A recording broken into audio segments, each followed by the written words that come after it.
একটা শিকারী যখন শিকার করে, আপনারা বলুন, একটা শিকারী যখন শিকার করে ওই শিকারীটা সঙ্গে সঙ্গে শিকার ধরে না তার দিকে তাকিয়ে থাকে? একটু কথা বলেন। একটা শিকারী যখন শিকার করে সেই শিকারীটা সঙ্গে সঙ্গে শিকার ধরে না তার দিকে তাকিয়ে থাকে? তার দিকে তাকিয়ে থাকে। আমার ভাই জানেরা, হে নবী পাকের উম্মত উম্মতিরা, হে নবী দেওয়ানারা, আল্লাহর কোরআন বলছে বান্দা, ইন্না রাব্বাকা লাবিল মিরসাদ, নিশ্চয় আমি আল্লাহ আমার বান্দা বান্দীদের দিকে সতর্ক দৃষ্টি রাখি। হে যুবকেরা, আল মিরসাদের ব্যাখ্যা করতে গিয়ে তাফসীর কারকরা বলছেন একটা শিকারী যেমন শিকারের দিকে তাকিয়ে থাকে, ও যুবকেরা তার থেকে কোটি কোটি কোটি কোটি কোটি কোটি গুণ বেশি আমার আল্লাহ পাক তার বান্দা বান্দীদের দিকে তাকিয়ে থাকে।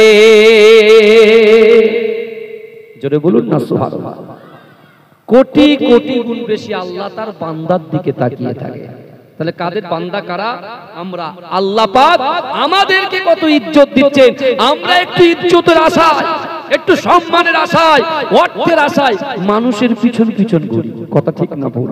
কিন্তু আমার আল্লাহ কোরআনে বলছেন বান্দা, ওয়ালাকাদ কাররামনা বানি আদম, আমি আল্লাহ পাক বানি আদম সন্তানকে ইজ্জত দিয়েছি, সম্মান দিয়েছি। জোরে বলুন না সুবহানাল্লাহ।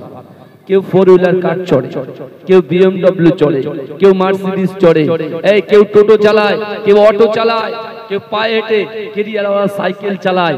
আল্লাহ বলছে যে যে চালায় না কেন, আমি আল্লাহ কোরআনে উল্লেখ করে দিয়েছি যে আমি সকল বান্দার ইজ্জত আমি আল্লাহ দিয়েছি। জোরে বলে, জোরে বলা যাবে না, চিৎকার দিয়ে বলা যাবে না সুবহানাল্লাহ। নারে তাকবীর, চিল্লে বলতে হবে নারে তাকবীর। ঝিমিয়ে গেলে হবে না বাবাজি, ভালো করে আল্লাহ কিন্তু দেখছেন, আল্লাহ দেখছে। আবার কোরআনের আয়াত দেখেন আল্লাহ কি বলছেন বান্দাকে।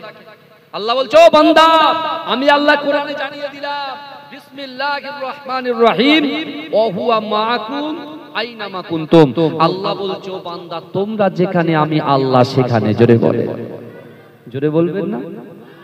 আমরা জান্নাতের বাগানে বসে আছি, আল্লাহ আমাদের সাথে আছে। জোরে বলে, একটা একটা করে বলবো, আপনারা থাকবেন তো ইনশাআল্লাহ।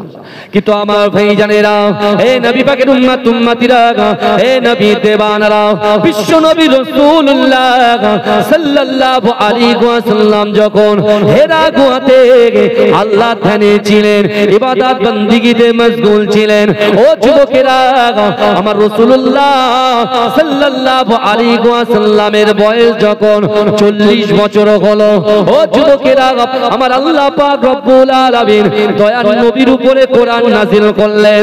আমার যুবকেরা, নবী পাকের উম্মত উম্মতিরা সেই কোরআন নিয়ে আল্লাহ রাসূল হারাম শরীফে তেলাওয়াত করে। ও যুবকেরা, ও নবী পাকের উম্মত উম্মতিরা, বিশ্ব নবী রাসূলুল্লাহ সাল্লাল্লাহু আলাইহি ওয়াসাল্লাম যখন কোরআন তেলাওয়াত করে, আল্লাহ রাসূলের সামনে হযরত আবু বকর সিদ্দিক রাদিয়াল্লাহু তাআলা আনহু, হযরত আলী রাদিয়াল্লাহু তাআলা আনহু, আল্লাহ রাসূলের পালক পুত্র হযরত জায়েদ রাদিয়াল্লাহু তাআলা আনহু, আম্মা জান খাদিজাতুল কুবরা রাদিয়াল্লাহু তাআলা আনহা, এরা বসে বসে বসে বসে কোরআন তেলাওয়াত শুনছে। ও যুবকেরা, মক্কার জমিনে এমন কোন বাড়ি বাকি ছিল না, মক্কার জমিনে এমন কোন যুবক বাকি ছিল না, মক্কার জমিনে এমন কোন ঘর বাকি ছিল না। সকলে এসে আমার রাসূলুল্লাহকে ঘিরে ধরে কোরআন শ্রবণ করছিলেন। জোরে বলুন না, কোরআন শুনছেন কোথায়? কাবা বাইতুল্লাহ শরীফ। এটা জিলহজ মাস, আরবি মাসে, এরপরে জিলহজ মাস, তাই তো নাকি? কথা বলে না, জিলহজ মাসে হাজী সাহেবরা হজ করতে যাবে, হজ করতে যাবে। 16 তারিখ 16 মে থেকে ফ্লাইট শুরু। কি বুঝলে আমার বাবাজিরা? তাহলে চিন্তা করে যে আজকে আমরা যারা এই জান্নাতের বাগানের ভিতরে এসে উপস্থিত হয়েছি, আজকে সেই সন্ধ্যা থেকে নিয়ে কোরআন নিয়ে, হাদিস নিয়ে, আরো অনেক সাবজেক্ট নিয়ে তত্ত্বভিত্তিক আলোচনা আপনারা শ্রবণ করছেন। সেই কিন্তু এত বড়, এত সুন্দর একটা জান্নাতের বাগান আপনারা তৈরি করেছেন, কিন্তু আমাদের মনটা টানছে না যেখানে একটু বসি, এখানে একটু সময় দিই, আল্লাহ আল্লাহ রসুলের কথা শুনি।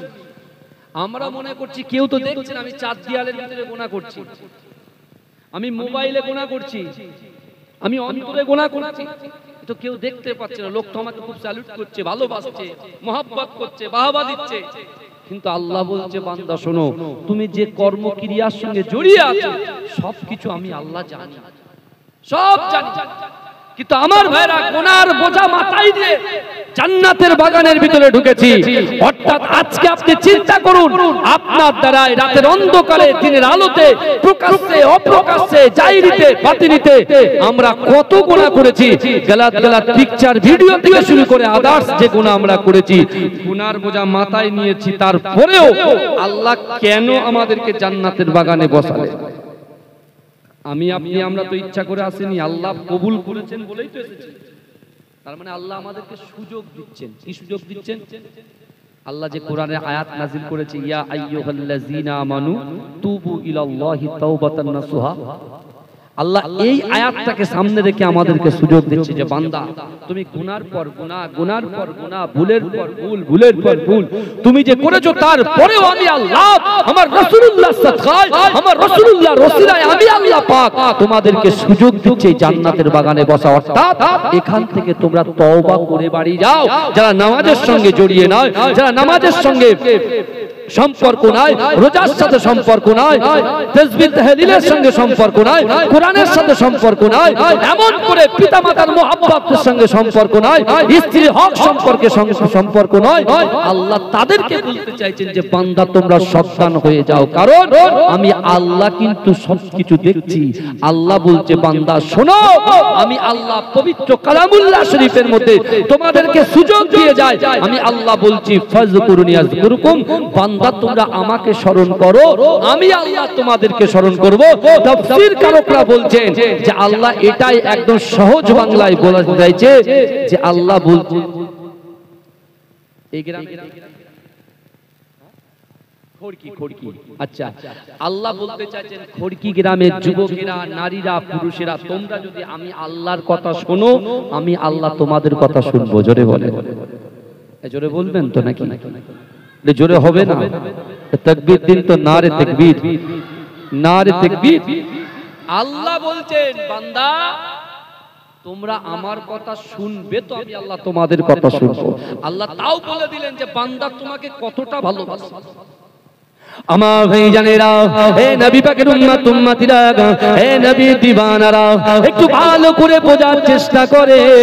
বিশ্ব নবী রাসূলুল্লাহ সাল্লাল্লাহু আলাইহি ওয়াসাল্লাম যেদিন কাবা বাইতুল্লাহ শরীফের সামনে আল্লাহ রাসূল যখন কোরআন তেলাওয়াত করে, ও যুবকেরা, রাসূলুল্লাহর আরেক দিকে বসে বসে আবু জাহেল, আবু লাহাব, উতবা, শাইবা, মুগীরা, এমন করে আবু সুফিয়ানেরা কোরআন তেলাওয়াত শ্রবণ করে। কিন্তু যুবকেরা একটু ভালো করে বোঝেন না, বিশ্ব নবী রাসূলুল্লাহ কোরআন পড়েছে, আবু বকর হুজুর শুনেছে, আলী হুজুর শুনেছে, জাহেদ হুজুর শুনেছে, কিন্তু না না না, তারা কোরআনটাকে মান্যতা দিয়েছে, কোরআনী জিন্দেগিটা তারা যাপন করেছে।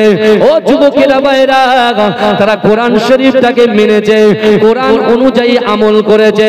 তাই তো আল্লাহ পাক তাদেরকে আসমানের নিচে জমিনের উপরে জান্নাতের সার্টিফিকেট দিয়েছে, জান্নাতের সার্টিফিকেট দিয়েছে। কোরআনকে মেনেছে, কোরআন অনুযায়ী আমল করেছে। আর আবু জেহেল, আবু লাহাব, আবু সুফিয়ান এরা কোরআন শুনেছে, এক কান দিয়ে শুনেছে আর এক কান দিয়ে বার করে দিয়েছে, অর্থাৎ কোরআনের বিরোধিতা করেছে। তাই আল্লাহ পাক আজও কিয়ামতের মাঠে অর্থাৎ জাহান্নামের ভিতরে আল্লাহ পাক তাদেরকে বেঁধে কি দিচ্ছে? শাস্তি ভোগ করাচ্ছে। তাহলে এর থেকে কি শিক্ষা নিলাম? তাহলে আমরা কোরআন শুধু শুনবো, কিন্তু কোরআন এক কান দিয়ে শুনবো, এখান থেকে যেই বেরিয়ে যাব তখন বলবো যা जो भी होगा बाद में देखा जाएगा।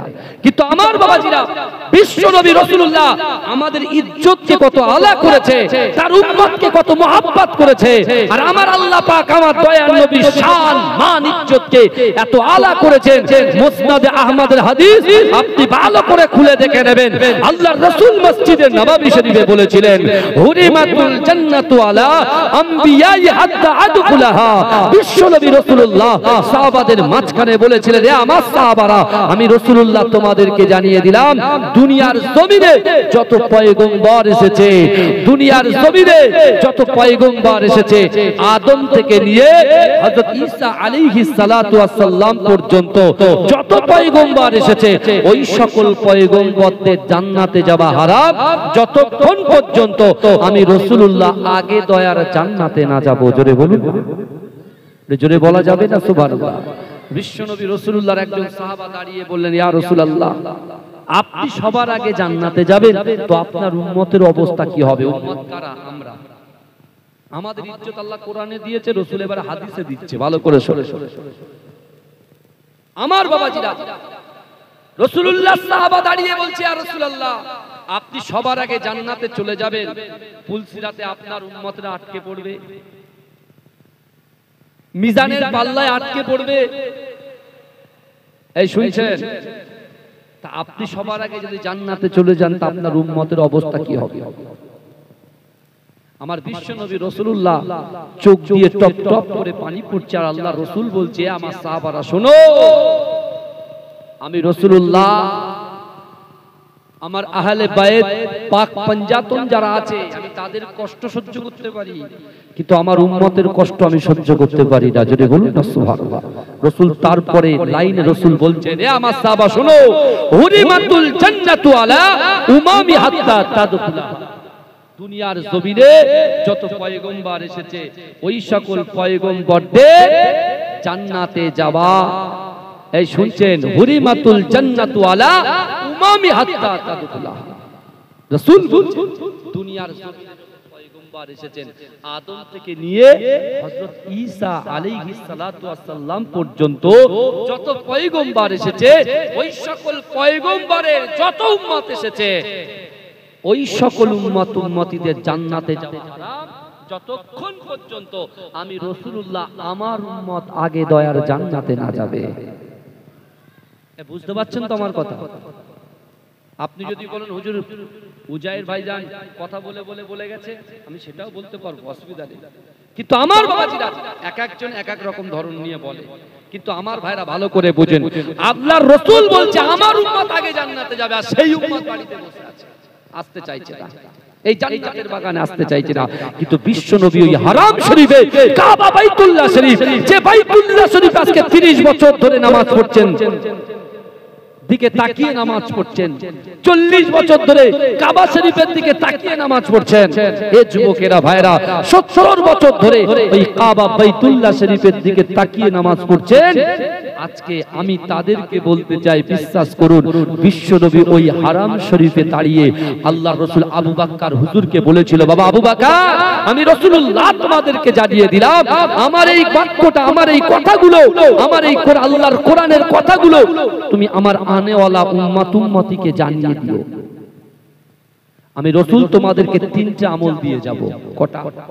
এই কথা বলেন না, কটা? 3টে। আমি কোরআন দিয়ে দলিল দিয়ে যাব, এবং এই 3টে আমলকে যারা অ্যাকসেপ্ট করবে, গ্রহণ করবে, ক্যাচ করবে, আমি রাসূল বলছি, তার একতলা বাড়ি কি দুতলা বাড়ি কি পাঁচতলা বাড়ি, বিশাল বড় ফ্ল্যাট আছে, ঘরের বাড়ি আছে, টিনের বাড়ি আছে, ওসব নয়, এক প্রান্ত থেকে অপর প্রান্ত পর্যন্ত নারী পুরুষ যদি এই 3টে আমলকে অ্যাকসেপ্ট করে, আমি রাসূল জবান দিয়ে যে কথা বলি, আসমানের উপরে ওই কথাটাকে আল্লাহ কবুল করেন। অর্থাৎ এই 3টে আমলকে যে যুবক, যে যুবতী, যে নারী, যে পুরুষ অ্যাকসেপ্ট করবে, গ্রহণ করবে, সেই ব্যক্তির দ্বারাই, সেই যুবকের দ্বারাই, সেই নারীর দ্বারাই যেটা অসম্ভব, আমার দ্বারাই, আপনার দ্বারাই যেটা অসম্ভব, সেই অসম্ভবকে আল্লাহ সম্ভব করে দেবে। জোরে বলে, জোরে বলা যাবে না? জোরে বলা যাবে না? যে এই কথা বলেছে সিদ্দিক আকবর আবু বকর হুজুর রাসূলুল্লাহর কদমের কাছে পড়ে গিয়ে বলছে, ইয়া রাসূলুল্লাহ, 3টে আমল, আর এই 3টে আমলের দ্বারাই, আমার দ্বারাই, আমার ব্যক্তিগত জীবনে, আমাদের ব্যক্তিগত জীবনে যেটা অসম্ভব, আমার দ্বারাই কোনো সম্ভবই নয়। যদি এই তিনটি আমলকে আমরা আমল করতে পারি, অ্যাকসেপ্ট করতে পারি, রাসূল বলছে তোমার অসম্ভবকে আল্লাহ সম্ভব করবে। জোরে বলুন, জোরে বলবেন না? কিন্তু আমার ভাইজানেরা, হে নবী পাকের উম্মত উম্মতিরা, হে নবী দেবানরা, আল্লাহর কোরআন বলছে বান্দা, আহাসিবান নাসু আইয়ুতরাকু আইয়াকুলু আমান্না ওয়া হুম লা ইউফতানুন। হে যুবকেরা মায়েরা, আল্লাহর কোরআন বলছে বান্দা, তোমরা যারা ঈমান এনেছো, তোমরা কি মনে করো আমি আল্লাহ তোমাদেরকে ছেড়ে দেব? ওয়া হুম লা ইউফতানুন, আমি আল্লাহ কি তোমাদের পরীক্ষা করব না? ও যুবকেরা, আল্লাহ পাক রব্বুল আলামিন একজন মুমিন ব্যক্তিকে পাঁচটা বিষয়ের ভিতরে যে কোনো একটা বিষয় দিয়ে পরীক্ষা করবে। ও যুবকেরা, আল্লাহ পাক বান্দার অন্তরের মধ্যে ভয় দিয়ে পরীক্ষা করবে, আল্লাহ বান্দার অন্তরে রোগ দিয়ে পরীক্ষা করবে, আল্লাহ ব্যবসাকে ক্ষতি করে পরীক্ষা করবে, আল্লাহ পাক ব্যবসায় উন্নতি করে পরীক্ষা করবে। ও যুবকেরা, আল্লাহ অর্থ দিয়ে পরীক্ষা করবে, আল্লাহ যৌবন দিয়ে পরীক্ষা করবে, আল্লাহ মেধা দিয়ে পরীক্ষা করবে। ও যুবকেরা, বিশ্বনবী রাসূলুল্লাহ যখন কাবা বাইতুল্লাহ শরীফে সাহাবাদের সামনে এই আলোচনা করে, আল্লাহ রাসূলের সাহাবা জিজ্ঞাসা করে, ইয়া রাসূলুল্লাহ, ইয়া হাবিবাল্লাহ, হুজুর আল্লাহ বলছেন ওহুম লা ইউফতানুন, আমি আল্লাহ পরীক্ষা করব। আর আল্লাহর পরীক্ষায় যদি আল্লাহর বান্দা বান্দীরা উত্তীর্ণ হয়ে যায়, আল্লাহ পাক তাদেরকে কি সাজা দেবে? ও যুবকেরা, বিশ্বনবী রাসূলুল্লাহ সাল্লাল্লাহু আলাইহি ওয়াসাল্লাম বলেছিলেন, হে আমার সাহাবারা, আল্লাহর বান্দা যদি পরীক্ষায় উত্তীর্ণ হয়ে যায়, আমি রাসূলুল্লাহর ওসিলায় আল্লাহ পাক 8টা জান্নাত সৃষ্টি করেছে। ওই 8টা জান্নাতের ভিতরে সবচাইতে বড় জান্নাত জান্নাতুল ফেরদাউসটা ওই বান্দা বান্দির আমলনামায় আমার আল্লাহ পাক লিপিবদ্ধ করে দেবে। জোরে বলুন না সুবহানাল্লাহ। আল্লাহ নবীদেরকে পরীক্ষা করেছেন না করেননি? কথা বলে। সাহাবাদের পরীক্ষা করেছেন না করেননি? কথা বলে। আল্লাহ আমাদেরও পরীক্ষা করবে। কোরআনে সামনে দিলাম, ভালো করে বোঝেন। ওহু লা ইউফতানুন, আল্লাহ বলছে আহাসিবান নাস ওয়া ইউতরাকু আইয়াকুলু, তোমরা যারা ঈমান এনেছো, নারী হোক পুরুষ হোক যুবক হোক যুবতী হোক যেই হোক না কেন, তোমরা আমার বান্দা বান্দি, তোমরা যারা ঈমান এনেছো, তোমরা কি মনে করো আমি আল্লাহ তোমাদেরকে ছেড়ে দেব? ওহুম লা ইউফতানুন, আমি আল্লাহ কি তোমাদের পরীক্ষা করব না? আর আল্লাহ ভয় দিয়ে পরীক্ষা করবে যে বান্দা কোন এমএলএ কোন এমপি কাকে ভয় করে আমি আল্লাহ দেখব। কারণ হে যুবকেরা, আল্লাহ আমাদেরকে দুটো করে চোখ দিয়েছে, হাত দিয়েছে, জবান দিয়েছে, ইজ্জত দিয়েছে, সম্মান দিয়েছে, যৌবন শক্তি আল্লাহ দিয়েছে। এক জায়গা থেকে আরেক জায়গায় স্থান পরিবর্তন করার ক্ষমতা আবার আল্লাহ দিয়েছে। ছেলের পিঠে মেয়ে, মেয়ের পিঠে ছেলে, আল্লাহ দেনেওয়ালার মালিক। আর আজকে দুনিয়ার জমিনে একটু সম্মান পাওয়ার জন্য, একটু চেয়ার পাওয়ার জন্য, একটু মানুষের কাছে বাহবা পাওয়ার জন্য আজকে আমরা কোরআন ছেড়েছি, হাদিস ছেড়েছি, শরিয়াত ছেড়েছি। আজকে দুনিয়ার মন মস্তি করার জন্য, দুনিয়ার লোভ লালসা আমাদেরকে এমন ভাবে গাফিল করে দিয়েছে, আকৃষ্ট করেছে। এ যুবক, আজকে আমরা কোরআন, নামাজ, তাসবিহ, তাহলিল থেকে অনেক পিছিয়ে গেছি, অনেক।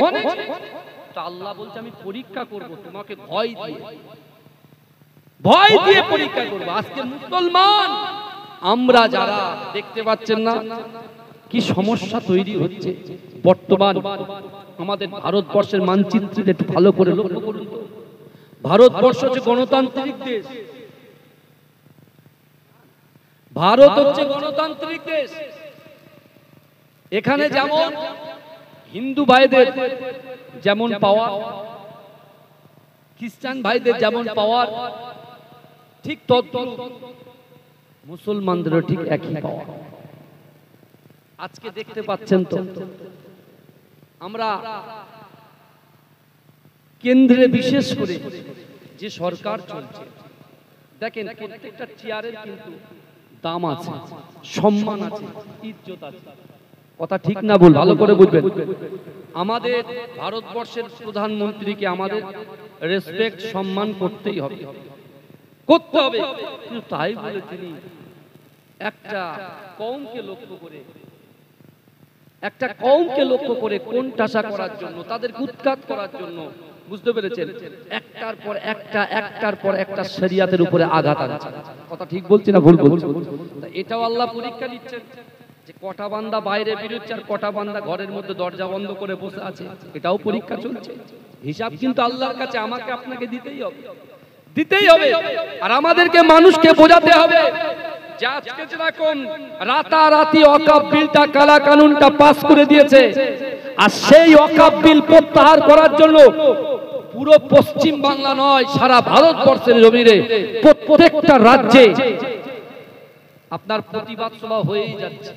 আর আমাদের রাজ্যে যখন হচ্ছে তখন সব সাম্প্রদায়িক বেড়ে যাবে, এই বেড়ে যাবে। তা আমাদের কি লড়াই? এই লড়াইটা কিসের লড়াই? হিন্দু মুসলমানের লড়াই? বলেন না কোনোদিন। এটা হচ্ছে আমাদের নিজেদের ইমানি স্বার্থের লড়াই। অর্থাৎ আমাদের পূর্বপুরুষ যারা, তাদের কষ্টের পয়সা, মেহনতের পয়সা, তারা রাত দিন 24 ঘন্টা প্রখর রৌদ্রের মাঝখানে চাষ করে তিল তিল করে যে পয়সাগুলো জমিয়েছে, সেই পয়সা দিয়ে কেউ মাদ্রাসা জমি দান করেছে, কেউ ঈদগার জমি দান করেছে, কেউ মসজিদের জমি দান করেছে। তাই তো কথা বলেন না? তাহলে তারা যে দান করে গেলেন, যেদিন যে জিনিসগুলো ফি সাবিলিল্লাহ করে দেওয়া হয়, আল্লাহর রাস্তায় দান করে দেওয়া হয়, সেটা কি ব্যাক করা যায়? যায় না। তাহলে এখন যদি হঠাৎ করে, সেটা পরে হবে, আগে কথাগুলো বলতে দেন আমার বাবাজি। এটা তাকবীর দেন, নারে তাকবীর। আমি যে কথাগুলো বলছি খারাপ লাগছে? এই খারাপ লাগছে? হ্যাঁ আমার ভাইরা বলবেন, 100% বলবেন। কিন্তু আমার ভাইরা, মেন ব্যাপারটা হলো কি জানেন? আমাদের এই যে লড়াইটা, এটা সংবিধান বাঁচানোর লড়াই, হিন্দু মুসলমানের লড়াই নয় তো এটা। আর আমরা শুধু অন্যরকম চিন্তা ভাবনা করছি, কি হবে কি হবে কি হবে। কিন্তু আল্লাহ বলে দিচ্ছেন, আমি কিন্তু তোমাদের ভয় দিয়ে পরীক্ষা করব, ভয় দিয়ে। তাই আমার সোনার ভাইরা, আমি আপনাদেরকে বলতে চাই, আল্লাহ কোরআনে সেই বান্দার পাশে দাঁড়িয়ে গেলেন যে বান্দা শোনো, মান কানা লিল্লাহ কানাল্লাহু লাহু। যে ব্যক্তি আমার হয়ে যায়, আমি আল্লাহ তার হয়ে যাই। যেটা বলো, জোরে বলা যাবে না? আল্লাহ নিজেই বলছেন যে আমার হয়ে যায়, আমি আল্লাহ তার হয়ে যাই। আপনি দেখুন আল্লাহ কতটা তার বান্দাকে খেয়াল রাখেন। আমার ভাই জানেরা, হে নবী পাকের উম্মত উম্মতিরা, হে নবী দেওয়ানারা, আপনার বাড়িতে একটা 2 বছরের বাচ্চা আছে। ও যুবকেরা, ও নবী পাকের উম্মত উম্মতিরা, আপনার বাড়িতে 2 বছরের বাচ্চা আছে, সবে মাত্র হামাগুড়ি দিতে শিখেছে। কিন্তু আপনার বাড়ির উঠানের সামনে বড় একটা পুকুর আছে। ও যুবকেরা ভাইরা, ওই বাচ্চাটা যখন বাড়ির উঠানে হামাগুড়ি দেয়, আপনি মা হিসাবে, আপনি বাপ হিসাবে, আপনার নজরটা কিন্তু বাচ্চার দিকে থাকবে। বাচ্চার দিক থেকে নজরটা কিন্তু অন্য দিকে যাবে না। কেন যাবে না? আপনার বাচ্চা তো বোঝে না, সে সবে মাত্র হামাগুড়ি দিতে শিখেছে। এরকম হামাগুড়ি দিতে দিতে দিতে দিতে আপনার নজরটা যদি অন্য দিকে চলে যায়, আপনার সন্তানটা পুকুরে পড়ে যেতে পারে, তার শরীরের ক্ষতি হতে পারে। ও যুবকেরা, তদ্রূপ আল্লাহ পাক আমাদেরকে সৃষ্টি করেছে। আমার আল্লাহ ওই কোরআনের মধ্যে বান্দাকে জানিয়ে দিয়েছে, ও বান্দা শোনো শোনো, আমি আল্লাহ তোমাদেরকে কতটা ভালোবাসি। ও বান্দা, ফাআইনামা তুআল্লু ফাসাম্মা ওয়াজহুল্লাহ, ফাআইনামা তুআল্লু ফাসাম্মা ওয়াজহুল্লাহ। আমার আল্লাহ বলে, বান্দা তোমরা যখন ডান দিকে তাকাও, ওই ডান দিকে আমি আল্লাহ আছি। তোমরা যখন বাম দিকে তাকাও, ওই বাম দিকে আমি আল্লাহ আছি। আল্লাহ বলে, বান্দা তোমরা যখন সামনে তাকাও, সামনেও আমি আল্লাহ আছি। আমার আল্লাহ বলে, বান্দা তোমরা যখন পিছনে তাকাও, পিছনেও আমি আল্লাহ আছি। জোরে বলুন না সুবহানাল্লাহ। তাহলে যেদিকে আপনি যাচ্ছেন সেদিকে আমার আল্লাহ আমাদের সাথেই আছেন। অর্থাৎ ভয় যদি করতে হয়, কাকে করব? আল্লাহকে করব। বিশ্ব নবী রাসূল সাল্লাল্লাহু আলাইহি ওয়াসাল্লাম, আমার দয়ার নবী মুস্তাফা জানে রহমত, তিনি হারাম শরীফে কাবা বাইতুল্লাহ শরীফে ওই আবু বকর হুজুরের সামনে বলেছিলেন যে আমি 3টে আয়াত তোমাদেরকে দিয়ে যাব, আর সেই আয়াতের ভিতরে আছে 3টে আমল। এই 3টে আমলকে যে অ্যাকসেপ্ট করবে, তার দ্বারাই যেটা অসম্ভব, সেই অসম্ভবকে আল্লাহ সম্ভব করে দেবে। যদি বলে জোরে বলা যাবে? তাকবীর দিন তো, নারে তাকবীর, নারে তাকবীর। বাবাজি কারা কারা রাসূলুল্লাহকে ভালোবাসেন এবার একটু হাত তোলে। তাকবীর দান, নারে তাকবীর। গলার সাউন্ড তো আমার পর্যন্ত পৌঁছাচ্ছে না, লোক কি আছে বুঝতে পারছেন? রাসূলুল্লাহর উম্মত বসে আছেন, আল্লাহর বান্দা বসে আছে, আর এখান থেকে আওয়াজটা একটু বাইরে যাচ্ছে না, চারিদিকে তো বদ্ধ জায়গায়, এত জোরে দিতে হবে বাবাজি, ওয়াকাফিল প্রত্যাহার হবে। দেখতে পাচ্ছেন তো ইসরায়েলের অ্যাকশন শুরু হয়ে গেছে। দাবানল যেমন আল্লাহ সহজে কাউকে ধরে না, ধরলে পরে ছাড়ে না, আমেরিকাকে ছাড়ে শিক্ষা দিয়েছে, ওরা যদি শিক্ষা নেয় তাহলে পার পাবে। আর এখন ইসরায়েল যাচ্ছে, বুঝতে পেরেছেন? ইসরায়েল সেখানে দাবানলে সব শেষ হয়ে যাচ্ছে, মানুষ ছুটে পালাচ্ছে। আল্লাহর মার সাংঘাতিক মার। ওই জন্য দয়া করে বলছি বাবা, যদি কিছু পেতে চান, যে কথাগুলো বলছে একটু শোনার চেষ্টা করেন। আমি যখন এরকম হাত তুলবো জোরে সুবহানাল্লাহ বলবেন তো? এই কথা বলেন না, এমন যদি সুবহানাল্লাহ বলতে হবে। ঠান্ডা ঠান্ডা ওয়েদার তো, সব কাঁথা কম্বল সব ঘরের তাকে সব সাজানো হয়ে গিয়েছিল, সব বস্তা থেকে ভেঙে বার করেছে আজ দিনটার জন্য, বুঝতে পারছেন? ও যেন ছেড়ে চলে আসে। পারবেন আপনারা? তাকবীর দেন তো দেখি, নারে তাকবীর। এত বড় জলসা, পিছনে বিশাল বড় স্ক্রিন টাঙিয়ে রেখেছেন, ওরে বাপ রে বাপ, বুঝতে পারছেন? আমি তো দেখে অবাক হয়ে গেলাম। আমি বহু আগে, আমি 18 সালে হজ করেছি। এই হজে যাওয়ার আগে আপনার হুগলি জেলায়, বুঝতে পারলেন, রাজু ভাই বলে একটা ভাই আছে, প্রচুর পয়সা আল্লাহ তাকে দিয়েছে। তো ও 2 দিন ব্যাপী জলসা করে। প্রথমে থাকেন মেহরাব ভাইজান, আমাদের ইমরান সিদ্দিকী হুজুর, সাওবান সিদ্দিকী হুজুর, তারপরে আমি, হ্যাঁ, এরকম ভাবে সেটিং করতে। কথাটা মনে পড়লো, লোকটা আজকে দুনিয়াতে নেই, আল্লাহ তাকে জান্নাত নসিব করুন, আল্লাহুম্মা আমিন। এই স্ক্রিনটা দেখে আর কি তার কথা মনে পড়লো, বুঝতে পেরেছেন? আমার বাবাজিরা, তাহলে এখানে এত সুন্দর ঠাটবাট, আলহামদুলিল্লাহ খুব ভালো। শ্রোতাদেরও সেরকম মজবুত হতে হবে। আচ্ছা, বুঝতে পেরেছেন আমি কি বলছি? সেই হিসাবে আমি আপনাদেরকে বলছি, আমি যখন হাত তুলবো জোরে সুবহানাল্লাহ বলবেন তো ইনশাআল্লাহ। কেমন জলসা শুনছে দেখছেন? আমি বলেছি সবাই হাত তুলে বলেন, কেউ হাত তুলেছে, কেউ হাত তুলে। তার মানে সেই কাবা শরীফে কেউ শুনে আমল করেছে, কেউ এক কান দিয়ে স্লিপ খেয়ে বেরিয়ে গেছে, বুঝতে পেরেছেন? ভালো করে বলতে হবে, মনে থাকবে। আর একটা সুযোগ দিচ্ছি ভাইজান আপনাদের, যা আছে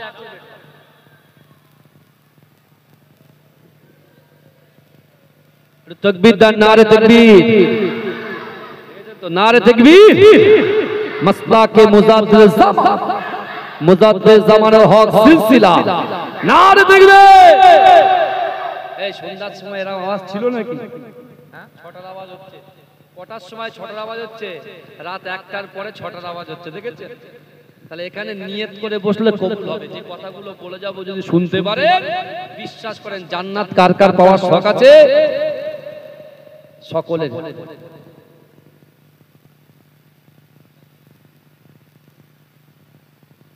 ওরে বাবা, আমার বাবাজিরা যেভাবে থাকবে এভাবেই থাকবে ভাই, প্লিজ আপ এন্ড ডাউন করবেন, সমস্যা এক লাইন এসে বলেন, এখানে বুঝতে পারবেন কি মজা,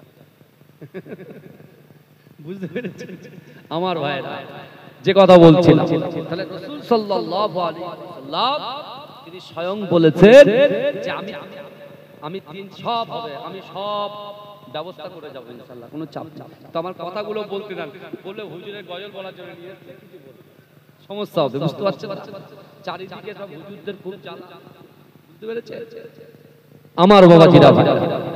আমি যে কথা আপনাদেরকে বলছিলাম, তা আল্লাহ বলছেন অহুম লা ইফতানুন, আমি আল্লাহ পরীক্ষা করব। এটাকে মাথায় রাখুন যে আজকে আমাদের পরীক্ষা চলছে, কিন্তু আমার ভাইরা আজকে এই জান্নাতের বাগানে এত টাকা খরচা করে যে এত সুন্দর মাহফিল আপনারা দিয়েছেন, বিশ্বাস করেন আল্লাহর কোরআন বলছে ইজা জা আজালুহুম লা ইস্তাখিরুনা সাআতাও ওয়া লা ইস্তাকদিমুন, অর্থাৎ মৃত্যু যখন আসবে 1 সেকেন্ড লেট করা হবে না, দেরি করা হবে না। এই যুবকেরা বিশ্বাস করেন, আমাদের পূর্বপুরুষ আজকে এই গ্রামে আমার সামনে পিছনে ডান দিকে বাদিকে যারা কবরে শুয়ে আছে, আর এই কবরওয়ালার বাড়ি থেকে তাদের সন্তানগুলো, তাদের যুবকগুলো, তাদের নাতি পোতাগুলো যারা এই জান্নাতের বাগানের ভিতরে বসে আছে, এই জান্নাতের বাগানে বসার জন্য অটোমেটিক্যালি আল্লাহ পাক সাদকায়ে জারিয়া হিসাবে ওই কবরে আল্লাহ সওয়াব পৌঁছে দিচ্ছে। জোরে বলুন না সুবহানাল্লাহ। জোরে বলা যাবে না? অনেকে বলছে কবর জিয়ারত বিদআত, অনেকে বলছে পীর মানা বিদআত। বলে কোথায় আছে দলিল দেখ। দলিল দেখবি তো সামনে এসে আয়, পিছন থেকে দলিল দেখলে হবে? সামনে থেকে দেখতে হবে। আল্লাহর ওলিদেরকে আমরা মোহাব্বত করি, অত সহজ নয়। নিজের মা বাপ বড় কষ্ট করে মেহনত করে মানুষ করেছে। আল্লাহর কোরআন বলছে ফালা তাকুল্লাহুমা উফিউ ওয়ালা তানহারহুমা ওয়া কুল্লাহুমা কাওলান কারীমা। আল্লাহ বলছে বান্দা শোনো, তোমাদের আচার আচরণে, তোমাদের ব্যবহারে তোমাদের পিতা মাতা যেন উফ শব্দ না করে। আর আপনি দলিল চাইছেন কবর জিয়ারত করা যাবে না, শুনছেন না? রাসূলুল্লাহর এই হাদিসটা আপনার ভালো লাগছে না? ইজা মাতাল ইনসানু ইনকাতা আনহু আমানুহু ইল্লা মিন সালাসাতিন ইল্লা মিন সাদাকাতিন জারিয়াতিন আও ইলমিন ইয়ানতাফাউ বিহি আও ওয়ালাদিন সালিহিন ইয়াদউ লাহু। মুসলিম শরীফের হাদিস আপনার পছন্দ হচ্ছে না। রাসূল কি বলছে? রাসূল কি বলছে? আপনি মনে করছেন আমি ব্যবসা করছি, কিছু টাকা দান করে দিচ্ছি, সব হয়ে যাচ্ছে। অত সহজ নয়, অত সহজ নয়। আল্লাহ বলছে বান্দা আমি তোমার সাথে যেমন আছি, তোমার কাছাকাছি যেমন আছি, আর আমি তোমার কত কাছাকাছি থাকি তুমি এই আয়াত দিয়ে বুঝে নাও। আমি আল্লাহ বলছি বিসমিল্লাহির রহমানির রহিম নাহনু আকরাবু ইলাইহি মিন হাবলিল ওয়ারিদ। আল্লাহ বলছে বান্দা আমি আল্লাহ তোমার ঘাড়ের শিরা উপশিরা থেকে অতি নিকটবর্তী, আমি আল্লাহ তোমাদের সাথে আছি। জোরে বলে তুমি ধোঁকা দিচ্ছ কাকে? ধোঁকাটা দিচ্ছ কাকে? আমার সোনার ভাইরা, আমরা এক্সকিউজ দিই, অজুহাত দিই, বিশাল কাজে ব্যস্ত, এত কাজে ব্যস্ত, সারা রাত মোবাইলে ব্যস্ত। ফজর চলে গেল কাজা, যোহর চলে গেল কাজা, আসর চলে গেল কাজা, মাগরিব চলে গেল কাজা, এশাই চলে গেল কাজা, কাজা কাজা আর কাজা। বাজ পড়ছে, আকাশ ডাকছে, বিদ্যুৎ চমকাচ্ছে, নিজের স্ত্রী লাঞ্চের খাবারটা ঠিক আল দিয়ে হেঁটে হেঁটে দিয়ে যাচ্ছে, ওটা আর কাজা হচ্ছে। ভালো করে বুঝবেন কথা, ওটা আমাদের নামাজ কাজা হচ্ছে, যেটা আল্লাহ বলছেন তুমি আমার হুকুম পালন করো, আমি আল্লাহ তোমারটা মেনে নেব। আল্লাহ বললেন ফাজকুরনি আযকুরকুম, এই আয়াতের ব্যাখ্যা তাফসীর আপনি খোলেন, আল্লাহ এটাই বলতে চাইছেন যে বান্দা তোমরা যদি আমার কথা শোনো, আমি আল্লাহ তোমার কথা শুনবো। আপনি বলছেন হুজুর আমার অর্থের দরকার, সম্পদের দরকার, ইজ্জতের দরকার, সম্পত্তির দরকার, জান্নাত দরকার। সব যদি তার দরকার হয়, জান্নাত তো আমার মামার বাড়ি নয়, যখন ইচ্ছা যাবো আর যখন ইচ্ছা আসবো। কে জান্নাতে যাবে কে না যাবে আল্লাহ সব ঠিক করে রেখেছে। পাবো কোথায়? আপনি কোরআন খুলেন পেয়ে যাবেন। আমার ভাই জানেরা, হে নবী পাকের উম্মত উম্মতিরা, হে নবী দেবানরা, আল্লাহর কোরআন বলছে বান্দা ওয়াসারিউ ইলা মাগফিরাতিম মির রাব্বিকুম ওয়া জান্নাতিন আরদুহাস সামাওয়াতু ওয়াল আরদ উইদ্দাত লিল মুত্তাকিন। হে যুবকেরা ভাইরা, আল্লাহর কোরআন বলছে বান্দা ওয়াসারিউ ইলা মাগফিরাতিম মির রাব্বিকুম, ও বান্দা ও বান্দি তোমরা অতি দ্রুত অগ্রসর হও, আমি আল্লাহ পাক আমার ক্ষমার দিকে। ও যুবকেরা যারা নামাজের পার্টিতে নামাজ আদায় করবে, বিশ্ব নবী রাসূলুল্লাহ 3000 বছর আগে কাবা বাইতুল্লাহ শরীফে সাহাবাদের সামনে তিনটা আমল দিয়ে গেলেন। ও যুবকেরা, আল্লাহর কোরআন বলছে বান্দা ইয়া আইয়ুহাল্লাযীনা আমানুত্তাকুল্লাহ ওয়া কুনু মাআস সাদিকিন। হে যুবকেরা, আল্লাহর কোরআন বলছে বান্দা ও আমার বান্দারে, না না না ওয়াত্তাকুল্লাহ, আমি আল্লাহ আমাকে ভয় করো, ওয়া কুনু মাআস সাদিকিন, সত্যবাদীদের সঙ্গে থাকো। এজন্য বলেন রাসূল তিনটা আয়াতের ভিতরে একটা আয়াত তেলাওয়াত করলেন সাহাবাদের সামনে, একটা আয়াতে কি বললেন? ইয়া আইয়ুহাল্লাযীনা আমানুত্তাকুল্লাহ, হে আমার বিশ্বাসী ঈমানদার বান্দারা, ওয়াত্তাকুল্লাহ, আমি আমাকে ভয় করো। এই শুনছেন? আল্লাহ কাকে ভয় করতে বললেন? কথা বলেন না, আমার আল্লাহকে ভয় করতে বললেন। তাহলে এই কলবের ভিতরে, এই অন্তরের ভিতরে, এই অন্তরের ভিতরে, আপনার এই কলবের ভিতরে ভয় যদি থাকে, কার ভয় থাকবে? এই কথা বলেন না, কার ভয় থাকবে? আল্লাহর ভয় থাকবে। কারণ এইটা কিন্তু ধরার পাত্র। আপনি রাসূলুল্লাহ দুটো হাদিস সামনে আনেন, এখানে তো যোগ্য আলেম বসে আছেন, ভাইরা সব বসে আছেন, জিজ্ঞেস করেন না আলা ইন্না ফিল জাসাদি মুদগাতান ইযা সালুকাত সালুকাল জাসাদু কুল্লুহু ওয়া ইযা ফাসাদাত ফাসাদাল জাসাদু কুল্লুহু আলা ওয়া হিয়া মানুষের শরীরের মধ্যে এমন একটা গোশতের টুকরা আছে, ওই গোশতের টুকরাটা যদি অপবিত্র হয়ে যায় মানুষের পুরো শরীরটাই অপবিত্র হয়ে যায়, আর ওই গোশতের টুকরাটা যদি পবিত্র হয়ে যায় মানুষের পুরো শরীরটাই পবিত্র হয়ে যায়। জোরে বলুন, জোরে বলা যাবে না, চিৎকার দিয়ে বলা যাবে না, নারে তাকবীর, নারে তাকবীর। কালকে সকালে বলবে বক্তা আনা যাবে না, গলা বসিয়ে দিয়ে যাচ্ছে, বুঝতে পারছেন? কালকে বলবে হয়তো অনেকে, কিন্তু আমার ভাইরা ভালো করে বুঝতে হবে, এই জিনিসটা আগে ঠিক করতে হবে, ধরার জিনিসটা তাকে দরকার। আমার মায়েরা যখন আমাদের আব্বুরা বাজারে যান আগে ব্যাগটা হাতে দেয়, বাজার করতে যাবে ব্যাগটা হাতে দিয়ে দেয়, কারণ কি বলেন তো? হ্যাঁ, যাতে কিছু পড়ে না যায়, নিয়ে আসতে কষ্ট না হয়। তা আপনার এটা যদি ছিদ্র করে দেন সব বেকার হয়ে যাবে। আল্লাহর রাসূল প্রথমেই কোরআনে আয়াত দিয়ে বুঝিয়ে দিলেন যে প্রথম নম্বর আমল আমাদের সকলের দরকার, সেটা হলো আল্লাহকে ভয় করতে হবে। দুই, আল্লাহর রাসূল আবার বললেন, কুল ইন কুনতুম তুহিব্বুনাল্লাহ ফাত্তাবিউনি ইউহিব্বুকুমুল্লাহ। আল্লাহ বলছে হাবিব আপনি জানিয়ে দিন যে আমি আল্লাহ আমাকে ভালোবাসতে চাই, আমাকে ভালোবাসার আগে যেন আপনাকে ভালোবাসি। এই আপনিটা কে বলেন তো বাবাজি? আপনিটা হলো বিশ্বনবী মুস্তাফা। জোরে বলে, কে বলেন তো? বিশ্বনবী মুস্তাফা। হয়তো আবু বকর হুজুর বলছি ইয়া রাসূলুল্লাহ, ইয়া হাবিবাল্লাহ হুজুর, আমি আমার জীবনের থেকে আপনাকে বেশি ভালোবাসি। জোরে বলে, জোরে বলবেন। ওমর হুজুর বলেছিল ইয়া রাসূলুল্লাহ, ইয়া হাবিবাল্লাহ হুজুর, আমি আমার জীবনের থেকে আপনাকে বেশি ভালোবাসি। জোরে বলে।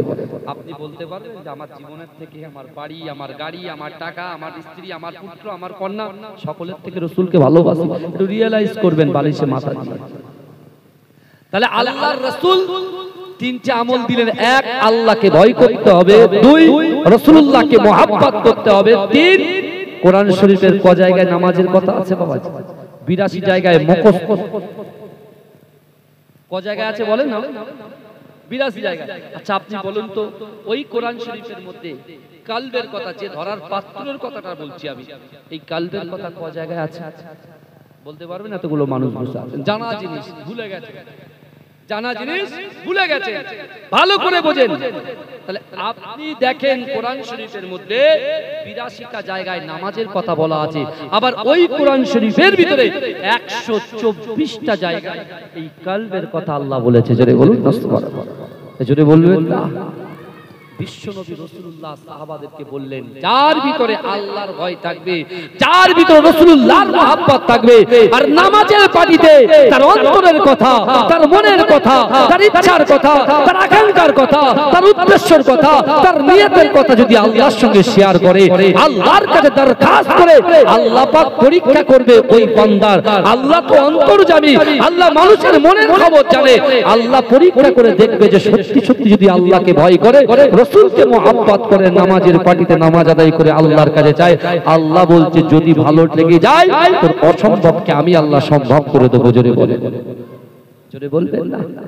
আমার ভাই জানেরা, হে নবী পাকের উম্মত উম্মতিরা, হে নবীর দেওয়ানারা, বিশ্ব নবী রাসূলুল্লাহ সাল্লাল্লাহু আলাইহি ওয়াসাল্লাম যখন মক্কা থেকে মদিনায় হিজরত করলেন, ও যুবকেরা, বিশ্ব নবী রাসূলুল্লাহ সাল্লাল্লাহু আলাইহি ওয়াসাল্লাম যখন মদিনায় কদম রাখলেন, একজন 16 বছরের যুবক সাহাবা, হে যুবকেরা, তার নাম হলো হযরত তালহা রাদিয়াল্লাহু তাআলা আনহু। হে যুবকেরা, বিশ্ব নবী রাসূলুল্লাহর চাঁদ নূরানী চেহারা দেখে তার মা ইহুদি, বাপ ইহুদি, আল্লাহর রাসূলকে দেখতে পেয়ে এত খুশিতে বাগেবাগ হয়ে গেছে, আল্লাহর রাসূলের হাতে হাত দিয়ে কালেমা পড়ে মুসলমান হয়ে গেছে। ও যুবকেরা, মদিনা শরীফ মসজিদে নববী শরীফ থেকে 3.5 কিলোমিটার দূর তার বাড়ি। ও যুবকেরা, দৈনন্দিন রাসূলুল্লাহর পিছনে নামাজ আদায় করে। আল্লাহর রাসূলের মুয়াজ্জিন হযরত বেলাল যখন আযান দেয়, আসসালাতু খায়রুম মিনান নাওম, ঘুম থেকে নামাজ উঠতাম। হে যুবকেরা, ওই 16 বছরের যুবকরা রাসূলুল্লাহর মুহাব্বতে, রাসূলুল্লাহর ভালোবাসায় ছুটে ছুটে ছুটে ছুটে মসজিদে নববী শরীফে আল্লাহর রাসূলের পিছনে নামাজ আদায় করে। জোরে বলুন না সুবহানাল্লাহ। কিন্তু 16 বছরের সাহাবাটা তার ভিতরে কিন্তু তিনটে আমল ছিল। কটা আমল ছিল কথা বলেন? তিনটে। কি? আল্লাহর ভয় ছিল, রাসূলুল্লাহর মহব্বত ছিল, আর নামাজটা সঠিক টাইমে আদায় করতে এবং নামাজের পার্টিতে আল্লাহর কাছে দরখাস্ত করতে। তার মা কি ছিল? ইহুদি ছিল। বাপ কি ছিল? ইহুদি ছিল। ভালো করে বুঝুন। বিশ্বনবী রাসূলুল্লাহ দৈনন্দিন 5 ওয়াক্ত নামাজ যখন জামাতের সাথে আদায় করতেন, রাসূল ইমাম আর তালহা মুক্তাদি। রাসূল ইমাম, তালহা মুক্তাদি। আমার রাসূল ইমামুল আম্বিয়া, তাই তো নাকি? কথা বলেন না বাবা? আমার রাসূল হচ্ছেন সকল নবীদের সরদার। এটা আমরা জানি, কিন্তু মূল্যায়ন যদি আমরা করতাম, আমরা 5 ওয়াক্ত নামাজি হয়ে যেতাম, কোরআন তেলাওয়াত করতাম, সব কাজ করছি, কিন্তু আসল জায়গাটা কিন্তু আমরা ফাঁকি দিচ্ছি। আর আমরা কি বলছি? যেটা হবে পরে দেখা যাবে। এখন তো এই বয়স, রিল্যাক্স করার বয়স, ঘোরার বয়স, মজ মস্তি করার বয়স, কিন্তু বাবাজি যখন মৃত্যুর ফেরেশতা সামনে আসবে, আপনি কি করবেন? এই নবী সুলাইমান আলাইহিস সালাতু ওয়াস সালামের দরবারে হঠাৎ করে তারই একজন উম্মত বাজারের ব্যাগ নিয়ে বাজার করতে গেছে। এই শুনছেন তো আপনারা? বাজারের ব্যাগ নিয়ে বাজার করতে গেছে, হঠাৎ করে ছুটে সুলাইমান আলাইহিস সালাতু ওয়াস সালামের দরবারে হাঁপাচ্ছে। বলে কি ব্যাপার বাবা, কি হয়েছে? বলে আপনি তো আল্লাহ আপনার বহু মুজিজা দিয়েছেন, তার মধ্যে একটা মুজিজা হলো আপনি হাওয়ার সাথে কথা বলেন।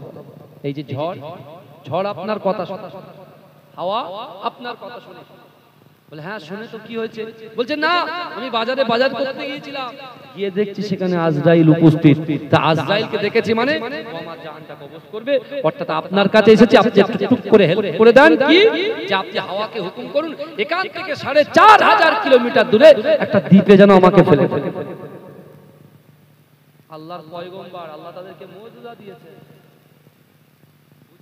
দিয়েছেন, মুচকে মুচকে হাসছেন, কিন্তু বলেছে উম্মত বলেছে যা হাওয়াকে হুকুম করলো তাকে পুরো 4500 কিলোমিটার দূরে একটা দ্বীপে ফেলে দিলেন। ভালো করে শুনেন ভাই, যখন দিলেন ও বাচ্চা ঘুমিয়ে গেছে, যেই চোখটা খুলে দেখছেন আজরাইল তার মাথার কাছে উপস্থিত। আজরাইল তার কার কাছে? বলেন, তার মাথার কাছে। সকাল হয়েছে, চোখ খুলে দেখে আজরাইল পাশে খাড়া দাঁড়িয়ে। তখন জিজ্ঞাসা হচ্ছে আপনি এখানে? বলে তুই এখানে কেন? আপনি এখানে? তুই এখানে কেন? বলছে কেন? বলে বাজারে আপনাকে ডেকেই তো আমি পালিয়েছি। বলে আরে আমি বাজারে তো জান কবজ করতে যাইনি, আমি ডায়েরিটা খুলে দেখছি তুই এখান থেকে 4500 কিলোমিটার দূরে তোর মৃত্যু হবে, তুই এখানে দাঁড়িয়ে রয়েছিস, যাবি কি করে? যাবে কি করে? মৃত্যুর যখন সময় আসবে ভাই, আমি আপনি আমরা কেউ ডেট বা তারিখ বলতে পারবো না, 1 সেকেন্ডের মধ্যে মৃত্যু হয়ে যেতে পারে। কিন্তু মৃত্যু যখন হবে, দুনিয়াতে বাঁচার জন্য গাড়ি হলো, বাড়ি হলো, টাকা হলো, সন্তান হলো, স্ত্রী হলো, পুত্র হলো, সব হলো, দুনিয়াতে সব ফাইনালি সবকিছু আল্লাহ আশা পূরণ করে দিয়েছে। তাহলে এর পরের জগতে যখন যাবে, সেখানে আপনি কি নিয়ে যাবেন? কথা বলেন। টাকা পয়সা তো আপনাকে হেল্প করতে পারবে? কথা বলেন না। আজরাইল আসলে একটা সাইন করে দিলাম একটা চেকে যে 1 কোটি টাকা দিচ্ছি, যা বাড়ি চলে যাবে, এই কাজ হবে ভাই? কথা বলেন না, একটু কথা বলবেন তো। একই তাহলে চিন্তা করেন, এই 16 বছরের সাহাবা হযরত তালহা রাদিয়াল্লাহু তাআলা আনহু থেকে শিক্ষা নেন। বিশ্বনবী রাসূলুল্লাহর মুয়াজ্জিন যখন আযান দেয়, তারপরেও তার পিতামাতা ইহুদি তাকে আটকে রাখার চক্রান্ত করার চেষ্টা করে, তারপরেও তাদের বেড়া জাল টপকে রাসূলুল্লাহর মহব্বতে এসে নামাজ আদায় করতেন। জোরে বলুন রাসূলুল্লাহ। বিশ্বনবী এত খুশি হতেন, সবথেকে কনিষ্ঠ সাহাবা রাসূলুল্লাহ পিছনে ঘুরে তাকে শুধু ইশারা করে ডাকতেন, আর কপালে একটা করে ফুসা দিতেন। জোরে বলুন, একটা করে চুমা দিতেন। একদিন খুব কাঁদছেন, আল্লাহ রাসূল বলছে কি ব্যাপার, তুমি কাঁদছো কেন বাবা? বলছি ইয়া রাসূলুল্লাহ, আমি যখন বাড়িতে যাই, আমার বাপ মা আমাকে সামনে বসায়, সামনে বসিয়ে আর আপনার নামে কুরুচিকর মন্তব্য করে, আমি সহ্য করতে পারি না। কিন্তু ইয়া রাসূলুল্লাহ, আমি যদি চাই ইচ্ছা করি, আমি আমার মা বাপকে কতল করে দিতে পারি, হত্যা করে দিতে পারি, কিন্তু ওই যে কোরআনের আয়াত আপনি তেলাওয়াত করেছেন না, ফালা তাকুল্লাহুমা উফি ওয়ালা তানহারহুমা ওয়া কুল্লাহুমা কাওলান কারীমা, আল্লাহ বলছে বান্দা তোমাদের আচার আচরণে, তোমাদের ব্যবহারে তোমাদের পিতা মাতা যেন উফ শব্দ না করে। সেখানে আমি আমার রাগটাকে আমি ঠান্ডা করে, জোরে বলবেন না, আজকে আমাদের পিতা মাতার সাথে আমরা কেমন ব্যবহার করি এটা আবার বিস্তারিত বলতে গেলে অনেক সময় লাগবে, তো আমি যেদিকে যাবার চেষ্টা করছি ইনশাআল্লাহ সেদিকে যাব। কিন্তু আমার ভাইরা ভালো করে বোঝার চেষ্টা করেন, আল্লাহর রাসূল বলছেন চাও বাবা ইশার নামাজ পড়ে তুমি বাড়িতে চলে যাও, কিন্তু পিতা মাতা যা কিছু করুক না কেন তুমি কিছু বলবে না। হযরত তালহা নামাজ পড়ে বাড়িতে চলে গেছে, বাড়িতে যেই গেছে ওর বাপ মা পুরো একদম রেডি হয়ে আছে যে ঘরের ভিতরে বন্দি করে দেব আর ফজরের নামাজে যেতে দেবো না, মুহাম্মদ মুস্তাফার কাছে আর যেতে দেবো না। এই যুবকেরা ভাইরা ভালো করে শুনেন, মহব্বত কাকে বলে? তোমার অসম্ভবকে আল্লাহ সম্ভব করে দেবে, রাসূলুল্লাহর মহব্বতে তোমার অসম্ভবকে সম্ভব করে দেবে, আল্লাহর ভয়ে তোমার অসম্ভবকে সম্ভব করে দেবে। নামাজের পাটিতে আপনি দেখুন তালহাকে যখন ঘরের ভিতরে গেছেন তার বাপ মা ঘরের ভিতরে বন্দী করে দিয়ে লক করে তালা চাবি মেরে নিয়ে সেটাকে একদম পুরো মরুভূমিতে ফেলে দিয়েছে। আমার ভাইরা ফেলে দিয়েছে, ফেলে দেওয়ার পরে তালহা দেখতে পাচ্ছেন রাত গভীর হয়ে যাচ্ছে, ঘরের দরজা বন্ধ, আর কিছুক্ষণ পরে ফজরের নামাজ, থরথর থরথর করে তালহা কাঁপছে। এই আমার দিকে দেখেন আমার সোনার ভাইরা ভালো করে শুনুন, তালহা থরথর করে কাঁপছে, এত কাঁপছে এত কাঁপছে। এই যুবকেরা ভাইরা বিশ্বনবী মুস্তাফা সাল্লাল্লাহু আলাইহি ওয়াসাল্লামের মহব্বতে রোনাজারি করছে আর চিৎ মেরে মেরে আল্লাহকে বলছে, আল্লাহ আমি যেদিন থেকে কালেমা পড়েছি, যেদিন থেকে সরকার দো আলম ইমামে মুস্তাফা সাল্লাল্লাহু আলাইহি ওয়াসাল্লামের হাত ধরেছি, সেদিন থেকে এক ওয়াক্ত নামাজ আমি জামাতের সাথে আদায় করেছি, এক ওয়াক্ত নামাজ কাজা করিনি। আল্লাহ কিন্তু আমার পিতা মাতাকে তো আমি কিছু বলতে পারছি না, এত বলা সত্ত্বেও তারা দরজা ওপেন করছে না। আল্লাহ আমি কি আজকে হেরে যাব? আল্লাহ আমি তো আপনাকে ভয় করি, আল্লাহ আল্লাহ আমি তো আপনাকে রাসূলকে মুহাব্বত করি, আল্লাহ আমি তো নামাজ আদায় করি, আল্লাহ আপনি তো নিজেই বলেছেন মান কানা লিল্লাহ কানাল্লাহু লাহু, যে ব্যক্তি আমার হয়ে যায় আপনি তার হয়ে যান। আল্লাহ এখন কি করব? আমার ভাই জানেরা, হে নবী পাকের উম্মত উম্মতিরা, হে নবী দেবানারা, বিশ্ব নবী রাসূলুল্লাহ সাল্লাল্লাহু আলাইহি ওয়াসাল্লামের মুহাব্বতে সাহাবা হযরত তালহা রাদিয়াল্লাহু তাআলা আনহু ঠিক যেমন করে তার কর্ণগোরে বিলাল হুজুরের আজানের ধ্বনি চলে আসে। ও যুবকেরা, বিলালের আজান যখন কানে আসে সহ্য করতে পারে না, থরথর করে কাঁপতে কাঁপতে কাঁপতে কাঁপতে এ যুবকেরা চোখের পানি ফেলে আল্লাহু আকবার বলে এমন করে চিক মেরে আস্তে আস্তে দরজার দিকে এগিয়ে গিয়ে তার হাত কানা বিসমিল্লাহ বলেছে, দরজাতে হাত দিয়েছে। আমার আল্লাহ পাক এমনি এমনি ওই দরজাটাকে ওপেন করে দিয়েছে। এ যুবকেরা, এ নবী পাকের উম্মত উম্মতিরা, আল্লাহ রাসূলের 16 বছরের সাহাবা ছুটে ছুটে ছুটে ছুটে বিশ্ব নবীর পিছনে নামাজ আদায় করে নিয়েছে। হে যুবকেরা, আল্লাহর রাসূল যখন কিরাত পড়ে পিছন থেকে ফসফস করে একটা আওয়াজ বার হয়। ও যুবকেরা, বিশ্ব নবী রাসূলুল্লাহ সাল্লাল্লাহু আলাইহি ওয়াসাল্লাম যখন নামাজ শেষ করলেন, আসসালামু আলাইকুম ওয়া রাহমাতুল্লাহ, আসসালামু আলাইকুম ওয়া রাহমাতুল্লাহ। হে যুবকেরা ভাইরা, বিশ্ব নবী পিছন থেকে তালহাকে ডাকলেন, ও বাবা তালহা, তুমি এমন করে হাঁপিয়ে যাচ্ছ কেন? তুমি এমন করে কাঁপাচ্ছ কেন? কি হয়েছে?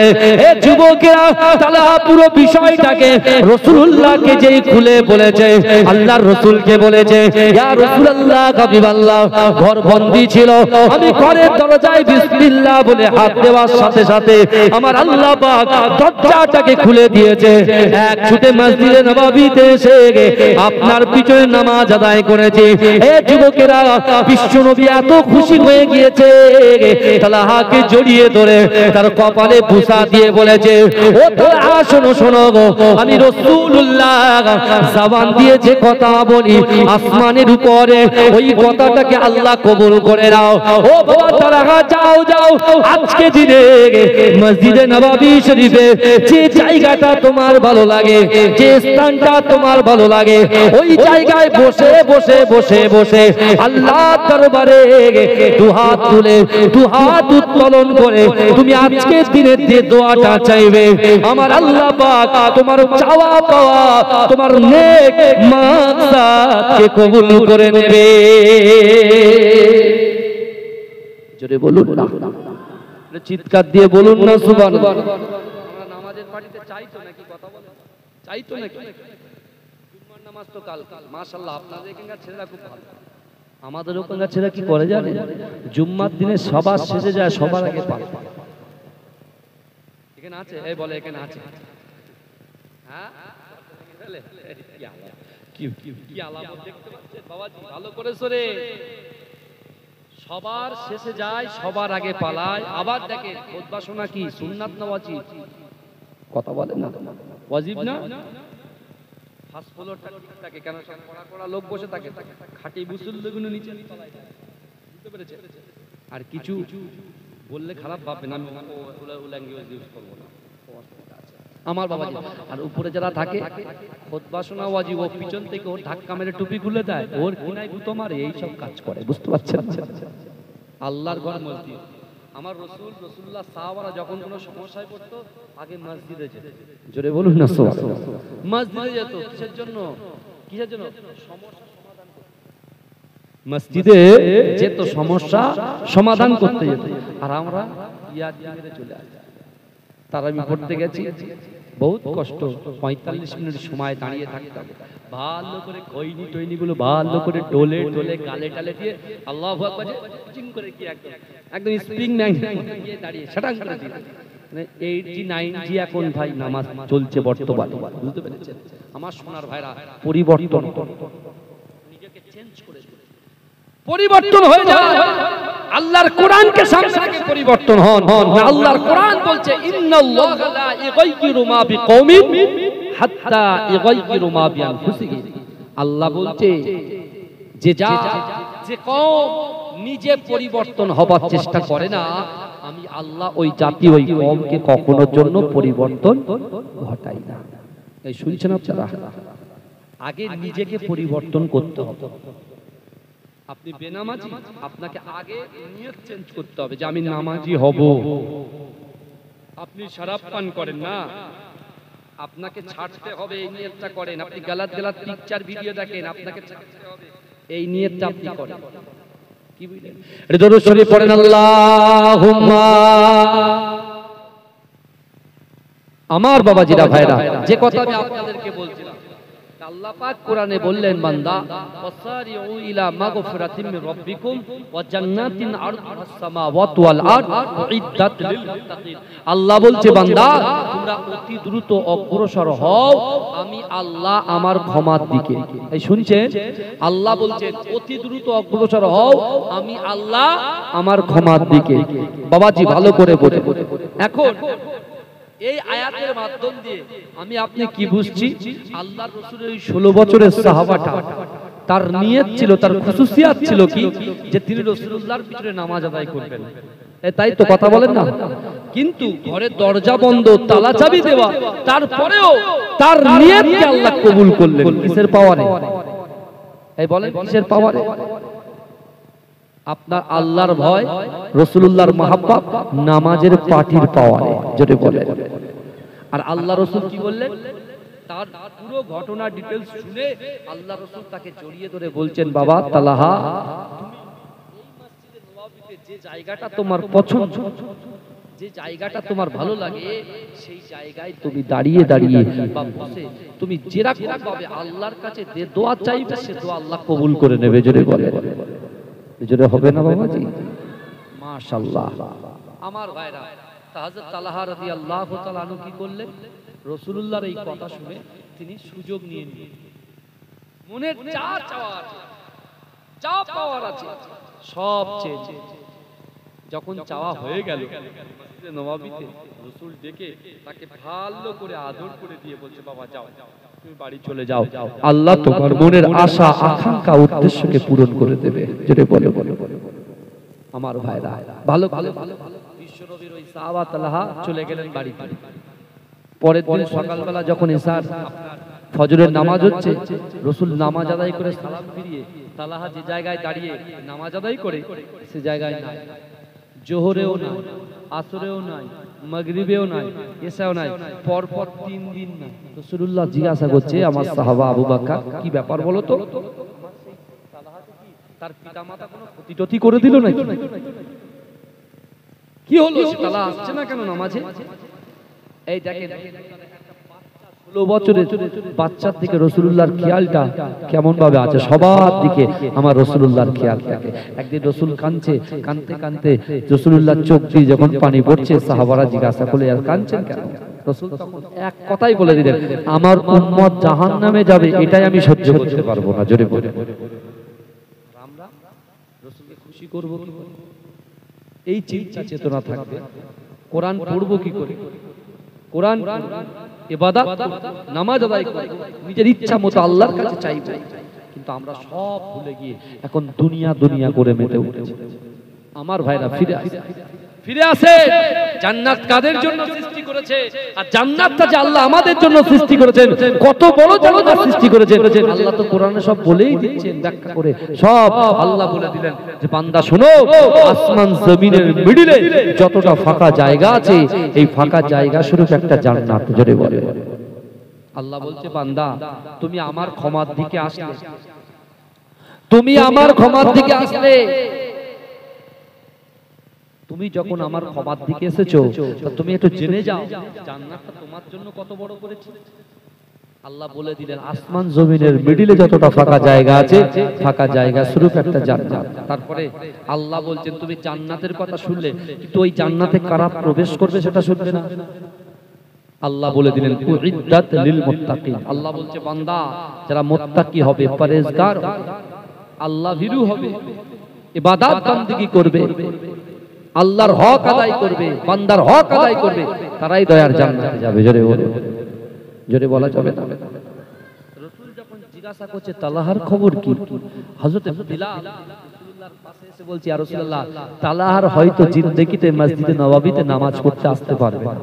রাসূল বলছে কেন, কেন আসতে পারবে না? বলে ইয়া রাসূলুল্লাহ, তার পিতামাতার সঙ্গে সাক্ষাৎ করলাম, তার পিতামাতা তো কেঁদে যারে যায়, কারণ তার সেই একমাত্র সন্তান তালহা সে শয্যাশায়ী হয়ে গেছে, ভীষণ শয্যা হয়ে গেছে। কারণ কি না, সে বেহুশ হয়ে পড়ে আছে। কিন্তু হ্যাঁ, বেহুশ হয়ে পড়ে আছে ঠিকই, কিন্তু যখনই তার হুঁশ ফিরছে সে তখন নবী নবী নবী নবী করে চিৎকার দিচ্ছে। যদি যদি বলা যাবে না কতটা ইশক, রাসূলুল্লাহর মুহাব্বত, ভালোবাসা তার কলিজার ভিতরে আল্লাহ দিয়েছেন। দেখেন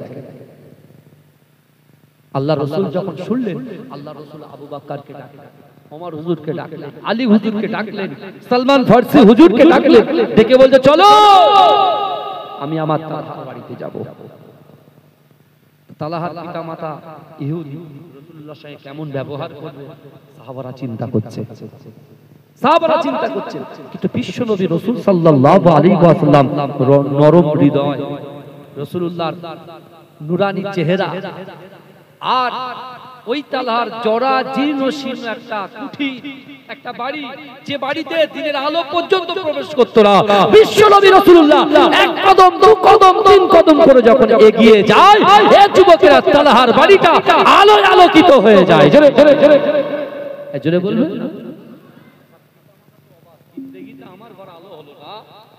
হঠাৎ করে আলো হচ্ছে, কি ব্যাপার? দেখতে পাচ্ছে কিছুক্ষণ পর রাসূলুল্লাহ তাদের বাড়ির সামনে দাঁড়িয়ে। জোরে বলুন না।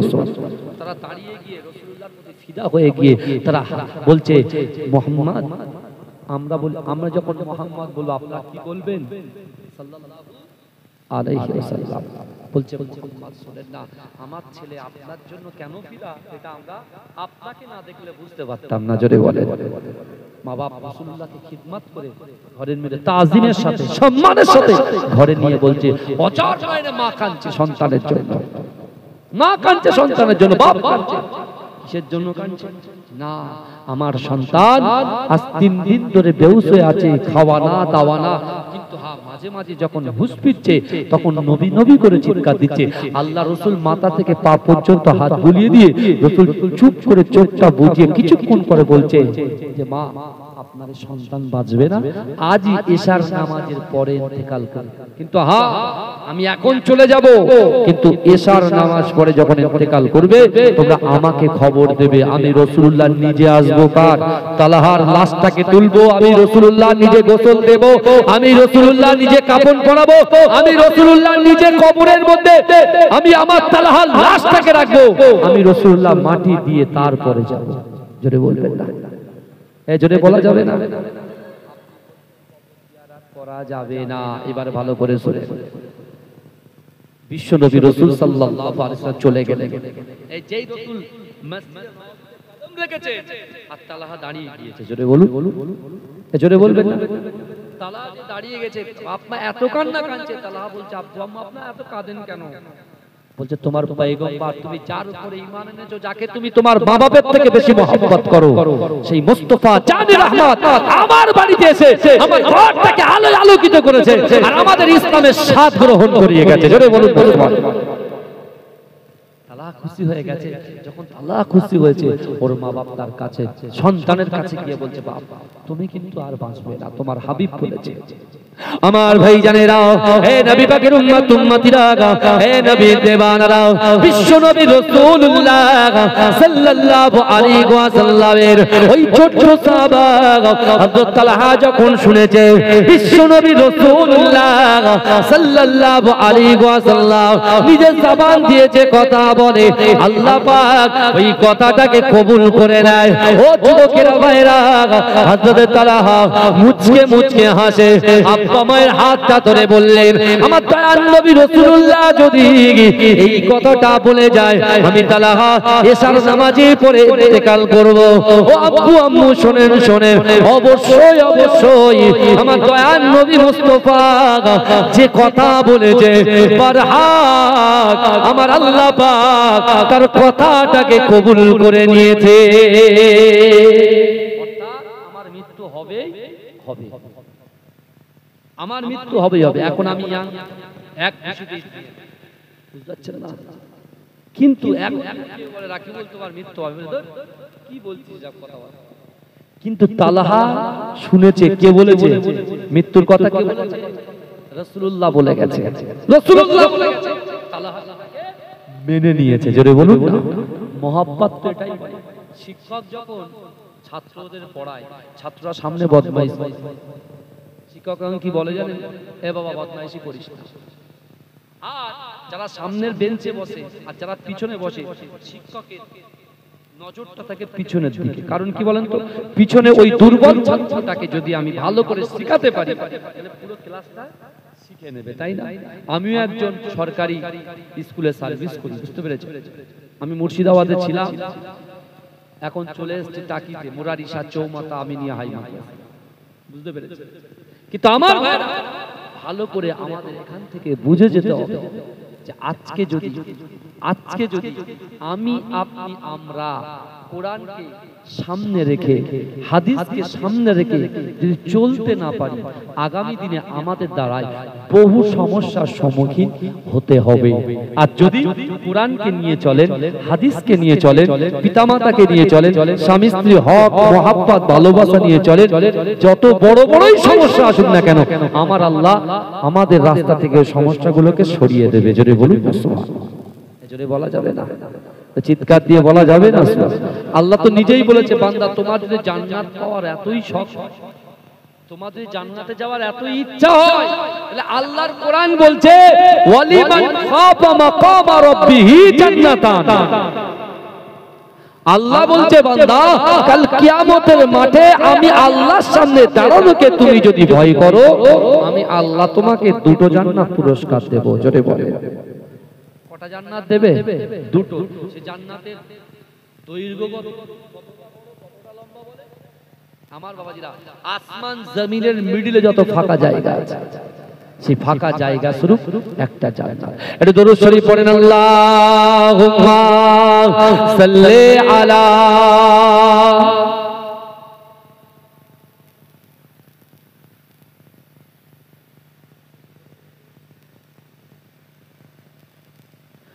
অকাবিল মানব না, দখল করতে দেব না, ওয়াকাবিল মানব না, দখল করতে দেব না, মানি না, মানব না, ওয়াকাবিল মানব না।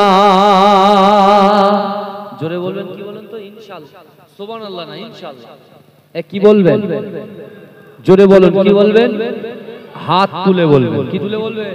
হাত তুলে ইনশাআল্লাহ।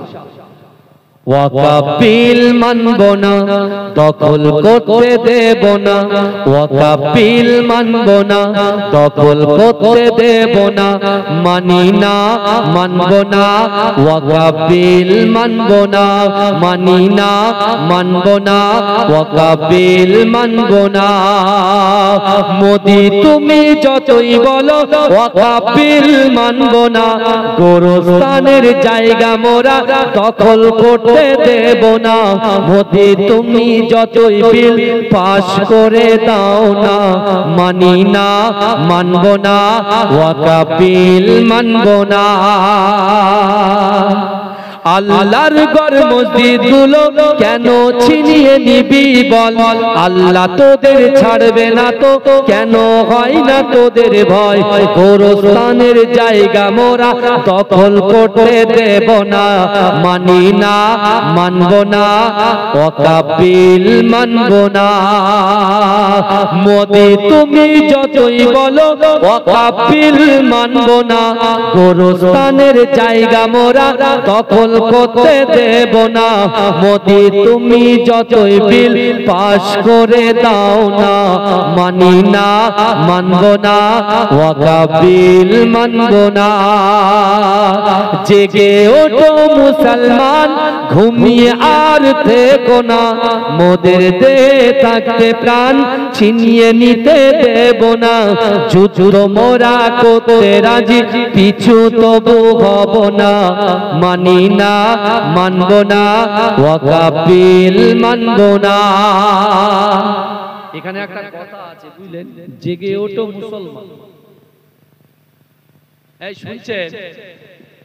জেগে ওঠো মুসলমান যে কথাটা এসছে, এখন হয়তো আমার হিন্দু ভাইরা ভাবছে যে আমাদের বিরুদ্ধে জেগে উঠে অ্যাকশন করা। না না, এটা এই আমার যুবকগুলো যারা ফায়ার পাবজি বুঝতে পারেন না, গেলাত গেলাত পিকচার ভিডিও গান বাজনা এই যে মত্ত হয়ে আছে, তাদেরকে জাগানোর কথা বলছে। ওরা যদি ঘুমিয়ে থাকে ও বুলডোজার চালিয়ে দিয়ে বেরিয়ে যাবে, গাল টাল বেঁকে যাবে, বেকার হয়ে যাবে। যদি তারা জাগ্রত হয়ে কালকে জুম্মার দিন, ওই জুম্মার দিনে আল্লাহর দরবারে যদি নামাজের পার্টিতে বলে, আল্লাহ আমি আপনাকে ভয় করি, রাসূলকে মহব্বত করি, নামাজের পার্টিতে নামাজ আদায় করি, আল্লাহ পাক যেমন পূর্বপুরুষের ইতিহাসে আমরা দেখতে পাই, যেমন ফেরাউনকে আপনি নীল নদে ডুবিয়ে মেরেছেন, কারুনকে মাটির ভিতরে আস্তে আস্তে নিয়ে মেরেছেন, নমরুদকে একটা দুর্বল মশা খোড়া মশা দিয়ে আপনি তাকে আঘাত করেছেন।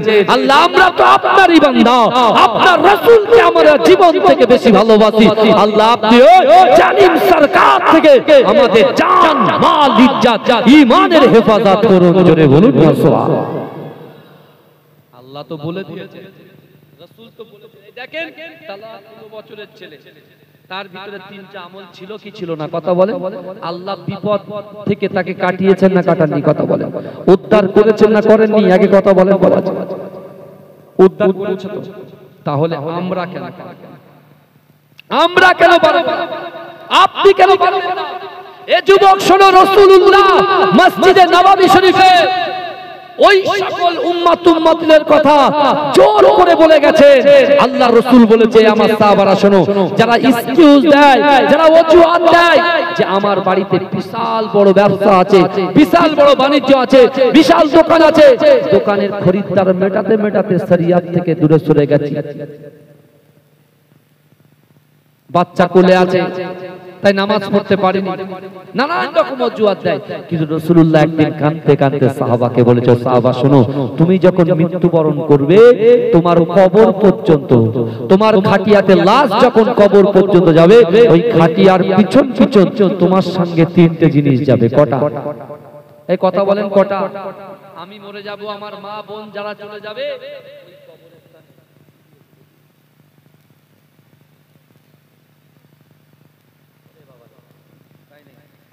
রিকোয়েস্ট আসলে কি করে হবে? আমার বাবাজিরা সব একদিন নেবেন নাকি?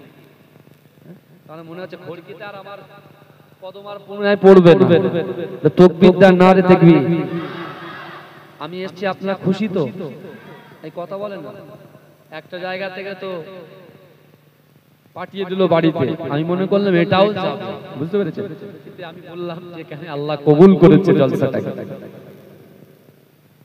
আমার বাবাজিরা যে কথা বলছিলাম, তাহলে আমরা যেমন কত সবাই যাব, আমরা যেমন ব্রিগেড যদি হয় যাব, বুঝতে পেরেছেন? যেখানে ডাকবে সেখানে যাব। যেমন আমরা পাওয়ারফুল নিয়ে যাচ্ছি, ঠিক নামাজের পার্টিতে বুঝতে পারছেন? এটা আসল জায়গা, কিন্তু আসল জায়গা।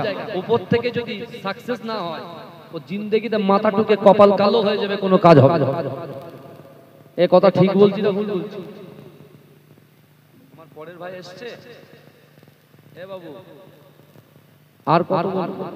দরুদ শরীফ পড়েন, আল্লাহুম্মা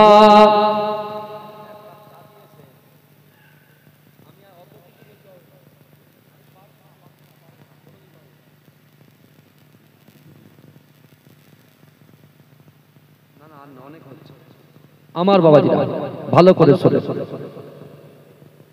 টাইম বাই টাইম আমার সোনার ভাইরা, বিশেষ আজকে আমি আপনাদের কাছে এসেছি। আজকে খড়কি সিনিয়র মাদ্রাসার একটা ঐতিহ্য আছে, সম্মান আছে। এখানকার সব অনেক ছাত্ররাও বসে আছে, আমি তাদের জন্য দোয়া করি, আল্লাহ তাদের মেধা শক্তিকে বৃদ্ধি করে দিক। বলুন আমিন, বলবেন আল্লাহুম্মা আমিন। আজকে জলসাটা দিয়ে কত উপকার হচ্ছে আমরা কল্পনা করতে পারি, বুঝতে পেরেছেন? প্রচুর উপকার আছে জলসার জন্য। কিন্তু আমার ভাইরা মেনলি আমাদেরকে যেদিকে খেয়াল রাখতে হবে, যেটা আমাদেরকে মজবুত করে ধরতে হবে, রাসূলুল্লাহ ১৫০০ বছর আগে কাবা শরীফ থেকে বলেছেন, আর সেটাকে অ্যাকসেপ্ট করেছে কে? রাসূলুল্লাহ, সাহাবা, হযরত তালহা। मुझको पिला दे इश्क का जाम, तो आका और मैं हूँ गोलाम। নিজেরা খাটবে না, এত চালাক। জোরে সুবহানাল্লাহ হবে না? मुझको पिला दे इश्क का जाम, तू आका और मैं हूँ गुलाम। रब के दुलारे तुम ही तो हो, सबके सहारे तुम ही तो हो। आए नबी जितने दुनिया में सबसे प्यारे तुम ही तो हो। भेज खुदा ने तुमको सलाम, तू आका और मैं हूँ गुलाम। मुझको पिला दे इश्क का जाम, तू आका और मैं हूँ गुलाम। डूबा सूरज वापस पलटे और सजर आ जाए चल के, तुम जो चाहो ओ हो जाए। पल में क्या से क्या हो जाए, अल्लाह जाने तेरा मकाम। तू आका और मैं हूँ गुलाम, मुझको पिला दे इश्क का जाम, तू आका और मैं हूँ गुलाम। सिदरा पे जाके प्यार नबी से, बुलबुल सिदरा बोल नबी से। सिदरा पे जाके प्यार नबी से, बुलबुल सिदरा बोल नबी से। आगे गए तो जल जाओगे आप अकेले, जागे यहाँ से हर से बरी पे तेरा कयाम। तू आका और मैं हूँ गुलाम, मुझको पिला दे इश्क का जाम, तू आका और मैं हूँ गुलाम। अल्लाहुम्मा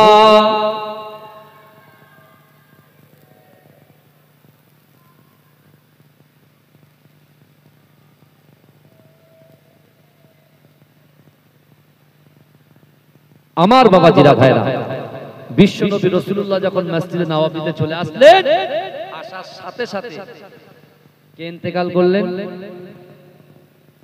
মনে আছে তো? শুনছেন তো? শুধু গজল শুনে বাড়ি যাবে?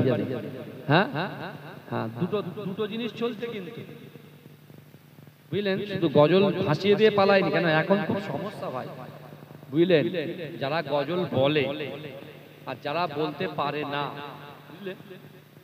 যারা গজল বলে, যারা বলতে পারে না, এই উভয়ের ভিতরে মিসআন্ডারস্ট্যান্ডিং থাকে। কেউ মনে করে গজল বলে সময় কাটিয়ে দিচ্ছে, আর আপনারা তো দেখেছেন, সামনে তো বসে আছে, বুঝতে পেরেছেন? প্রথম থেকেই ছোট্ট ছোট্ট করে কিছু আয়াত সামনে রেখেছি যে আমরা রাতের অন্ধকারে যে কাজ করি, চার দেওয়ালে দরজা বন্ধ জানালা বন্ধ দিয়ে যা কিছু করি না কেন, জানেন কে?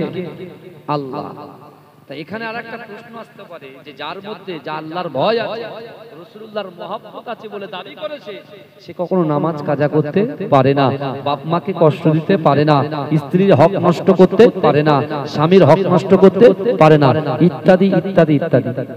দুই দিকে স্কুল, আর এটা ট্রেন দাঁড়িয়ে আছে তাই সামনে, দেখেন ডান দিকে কি ব্যাপার, এতক্ষণ খেয়াল করিনি যে? ওরে বাবা, কার মাথা দিয়ে বেরিয়েছে? হেডমাস্টার কি আছে? আচ্ছা আচ্ছা, খুব নাম করা লোক, তাই না? ও আচ্ছা আচ্ছা, হাফিজুর রহমান, মানে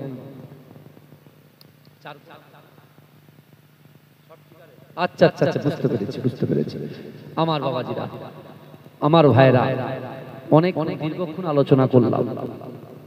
তালাহার এই যে ম্যাটারটা যেটা হয়েছে, বিশ্বনবী রাসূলুল্লাহ সাল্লাল্লাহু আলাইহি ওয়াসাল্লাম যখন বলে গেছে যে ঈশার নামাজের পর ইন্তেকাল হবে, মা যখন সব খুলে বলেছে, তালহা কি বলেছে জানেন? এই তালহা তার মাকে কি নির্দেশ দিয়েছে জানেন? ওসিয়াত করে গেছে জানেন? তালহা বলছে যে আম্মা জান, আমি ইন্তেকালের পরে রাসূল যেন খবরটা না পায়, আর রাসূল যেন আমার বাড়িতে না আসে, রাসূল যেন আমার জানাজার ইমাম না হয়, রাসূল যেন আমার বাড়িতে না আসে, এই ব্যবস্থা আপনারা করবেন। রাসূলুল্লাহ যে কোনো একটা সাহাবাকে দিয়ে আমার দাফন কার্য সমাধান করে দেবে, সমাপ্ত। এই শুনছেন? এখন কেন বলেছেন, কিসের জন্য বলেছেন? তালহা 16 বছরের ছেলের মেধা শক্তিটা দেখেন, তার সোচ দেখেন, চিন্তা দেখেন, ভাবনা দেখেন। ও ভাবছে যে রাসূল আসবে কোথায়? মদিনা থেকে আমার বাড়ি, যেটা 3.5 কিলোমিটার দূর, পোখর রোড। আমি যখন 18 সালে হজে গেছি, শুধু আপনার মদিনা এয়ারপোর্টে নেমেছি, 55 ডিগ্রি গরম। কত ডিগ্রি বললাম? 55। আর এখানে এখন কত? স্কুল 1 মাস ছুটি, বুঝতে পারছেন না? কত? 42-43 চলছে, 1 মাস ছুটি। আর ওখানে কত? 55। আর সেখান থেকে রাসূল হেঁটে হেঁটে আমার বাড়িতে আসবে আমার দাফন সমাধান করতে। হ্যাঁ, এই আল্লাহর রাসূল যখন বাড়ি থেকে আসবে, আমার রাসূলুল্লাহর পায়ে তো কাঁটা ফুটতে পারে। দেখেন মহব্বত কাকে বলে, ইশক, ভালোবাসা কাকে বলে, দেখেন। এই কথা বুঝছেন? রাসূলুল্লাহর মহব্বত ওই যুবকের ভিতরে কতটা ছিল দেখেন। সে বলছে না রাসূল আমার বাড়িতে যাতে না আসে, কারণ রাসূল যখন আসবেন, মক্কা থেকে রাসূল 13 বছর থাকার পরে মদিনায় কিছু ইহুদি দালালরা ঘুরে ঘুরে বেড়াচ্ছে কতল করার জন্য। রাসূল যখন আসবে, রাসূলকে হয়তো যে কোনো মুহূর্তে কাফেররা অ্যাটাক করতে পারে। রাসূলুল্লাহর পায়ে পাথরে আঘাত লাগতে পারে। আর আল্লাহ কিয়ামতের মাঠে আল্লাহর হাতে যখন মিজানের পাল্লাতে আল্লাহ জিজ্ঞাসা করবে, তালহা রাসূলকে এত কষ্ট দিলে, কিরাম ভাবছে দেখেন। আমরা তো দোকানের কথা ভাবছি, পকেটে কিছু টাকা আসবে সেটার কথা ভাবছি, সুন্দর মোবাইল এটার কথা ভাবছি। তালহা 16 বছর বয়সে কি ভাবছে দেখেন, কি ভাবছে দেখেন। ভাবতে হবে ভাই, আমার ভাইরা ভালো করে বলেন। তালহা তখন কি করেছে জানেন? মাকে বারণ করে দিলেন যে রাসূল যাতে না আসে। যখন একজন সাহাবা পুরো সব কিছু সমাপ্ত করলেন, মাটি দেওয়া হয়ে গেল সবকিছু, 2-3 দিন পরে রাসূলুল্লাহ খবর জিজ্ঞাসা করছে, আবু বকর আমার তালহার খবর কি বলো তো? বলছি আর রাসূলুল্লাহ আপনার কথা অনুযায়ী তালহা তো ইন্তেকাল করেছে, তার দাফন কার্য সব কমপ্লিট হয়ে গেছে, কিন্তু ইয়া রাসূলুল্লাহ সে আপনাকে বাড়িতে যাওয়ার জন্য নিষেধ করে গেছেন, তার মা বাপকে ওসিয়াত করে গেছে, কারণ আপনি কষ্ট পাবেন বলে। পুরো ঘটনা ডিটেইলস রাসূলুল্লাহকে যেই জানিয়েছে, সাথে সাথে আল্লাহর রাসূল একটা চিক দিয়ে বসে সাহাবাদেরকে বলছে, বাবা আবু বকর, বাবা ওমর, বাবা উসমান, বাবা আলী, চলো আমি রাসূলুল্লাহ আমার সঙ্গে চলো, আমি আবার 16 বছরের সাহাবা তালহার কবরটাকে জিয়ারত করতে যাব। জোরে বলুন সুবহানাল্লাহ। কবর জিয়ারত করা বেদাত। আর রাসূল বলতে আনা মদিনাতুল ওয়া আলিউল বাদুহা, আমি হচ্ছি এই জ্ঞানের শহর, আর সেই জ্ঞানের শহরের দরজা হচ্ছে আলী। আলী হুজুর যাচ্ছে রাসূলুল্লাহর পিছন পিছন। যে ওমরকে দেখলে পরে যে রাস্তা দিয়ে ওমর হুজুর হাঁটতেন, শয়তান 40 দিন ওই রাস্তায় হাঁটতো না, উপস্থিত না।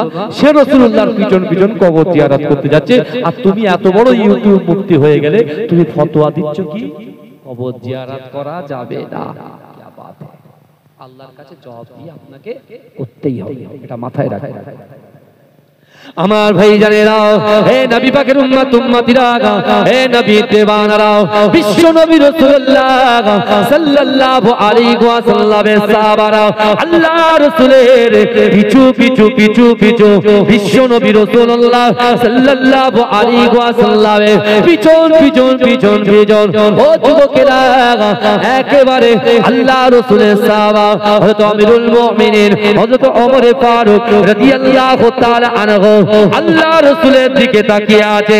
ও যুবকেরা ভাইরা, বিশ্ব নবী রাসূলুল্লাহ আস্তে আস্তে আস্তে আস্তে তালহার কবরের সামনে হাজির হয়ে যায়। ও যুবকেরা, ও নবী পাকের উম্মত উম্মতিরা, তালহার কবরের সামনে গিয়ে আমার দয়ার নবী অজন্মরে দুহাত উত্তোলন করে অজন্মরে জজ্জর জজ্জর জজ্জর করে কাঁদে। ও যুবকেরা, আমিরুল মুমিনিন আল্লাহর রাসূলের কান্না দেখে সে এমন করে চিক মেরে বলছে, আল্লাহ পাক, না না না, আল্লাহ রাসূল এমন করে কেন কাঁদেন? ও যুবকেরা, আমিরুল মুমিনিন আল্লাহ রাসূলের দিকে তাকিয়ে আছে। আমার দয়ার নবী মুস্তাফা সাল্লাল্লাহু আলাইহি ওয়াসাল্লাম কাঁদতে কাঁদতে হঠাৎ করে মুচকে একটা হাসি দিয়ে দিলে। জোরে বলুন না। মুচকে রাসূল যখন হাসছেন, যেই হাসছেন আর ওমর হুজুর সেই রাসূলুল্লাহ হাতটা ধরে বলতে, ইয়া রাসূলুল্লাহ আপনি দোয়াটা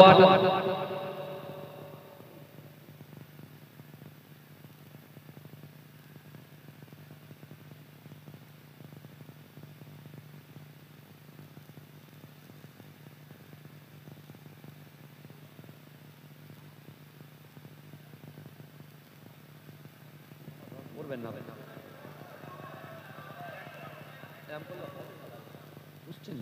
আমার ভাইরা ভালো ভালো এই শুনছেন আপনারা? তাকবীর দান, নারে তাকবীর, নারে তাকবীর। মাসলা के मुजाद्दिद ज़मान मजराई पिटना दरबार शरीफ, अंदुलिया जलालीबाग दरबार शरीफ, नारे ताकबीर। আমার ভাইরা ভালো ভালো এই শুনছেন তো? তলাহার ব্যাপারটা শুনছেন? হ্যাঁ, বিশ্বনবী রাসূলুল্লাহ আমিরুল মুমিনিন, যে আপনি সেই মসজিদে নববী থেকে পার হবার পর থেকে তার কবরের সামনে দাঁড়ানো থেকে হাত উত্তোলন করা থেকে শুরু করে আপনি কাঁদলেন কাঁদলেন আর হঠাৎ করে মুচকে হাসলেন। আল্লাহর রাসূল তখন বলছে, জানো বাবা, এ আমার সাহাবারা শোনো, আমি তালহাকে মসজিদে নববীতে বলেছিলাম যে আজকে দিনে এই মসজিদে নববীতে তুমি যে জায়গায় দাঁড়িয়ে বসে উঠে যে দোয়া চাইবে, সেই দোয়াটা আল্লাহর দরবারে কবুল হয়ে যাবে। কি দোয়া চেয়েছে জানো?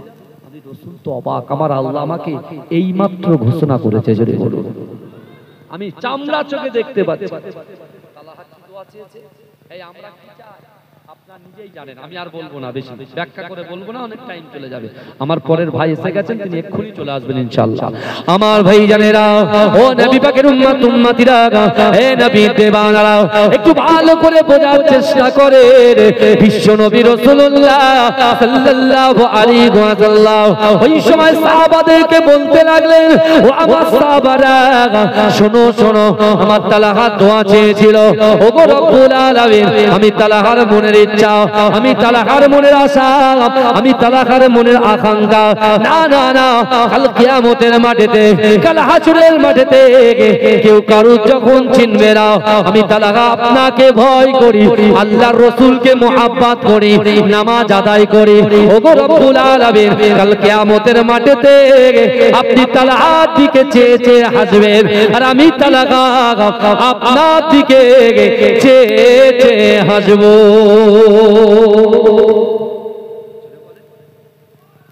জোরে হবে না সুবহানাল্লাহ?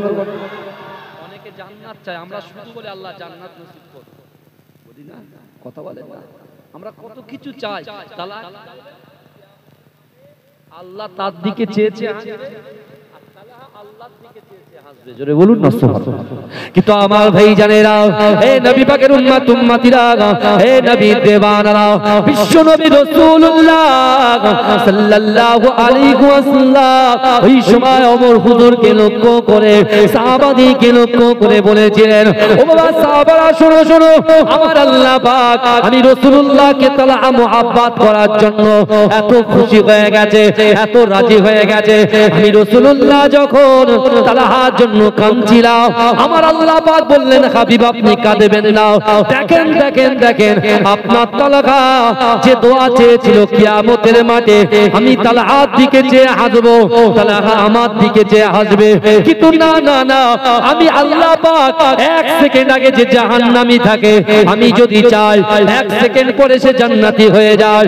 ও আমার হাবিব রে শোনেন শোনেন, আপনার তালাহাকে আমি আল্লাহ পাক এত কবুল করেছি, না না না, কিয়ামতে দূর কি বাত, সে কবর থেকে আমি আল্লাহর দিকে চেয়ে চেয়ে হাসছে, আর আমি আল্লাহ পাক আমার তালাহার কবরের দিকে, তালাহার দিকে চেয়ে চেয়ে আমি হাসি।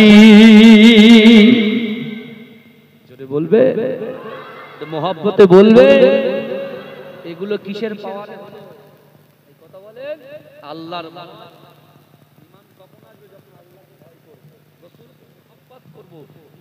সঠিকভাবে আদায় করব, তাও কি 5 ওয়াক্ত জামাতের সাথে। বলুন ইনশাআল্লাহ, বলবে না ইনশাআল্লাহ? আমার ভাইরা, আমার টাইম বাড়াচ্ছে মানে আমার জায়গা কিন্তু বেড়ে যাচ্ছে, তখন দেখবো আমি, এখন আমি কিছু বলবো। হ্যাঁ, সমাজদারও তো ইশারায় কাফি है, বুঝতে পেরেছেন? জিকির করেন লা ইলাহা ইল্লাল্লাহ।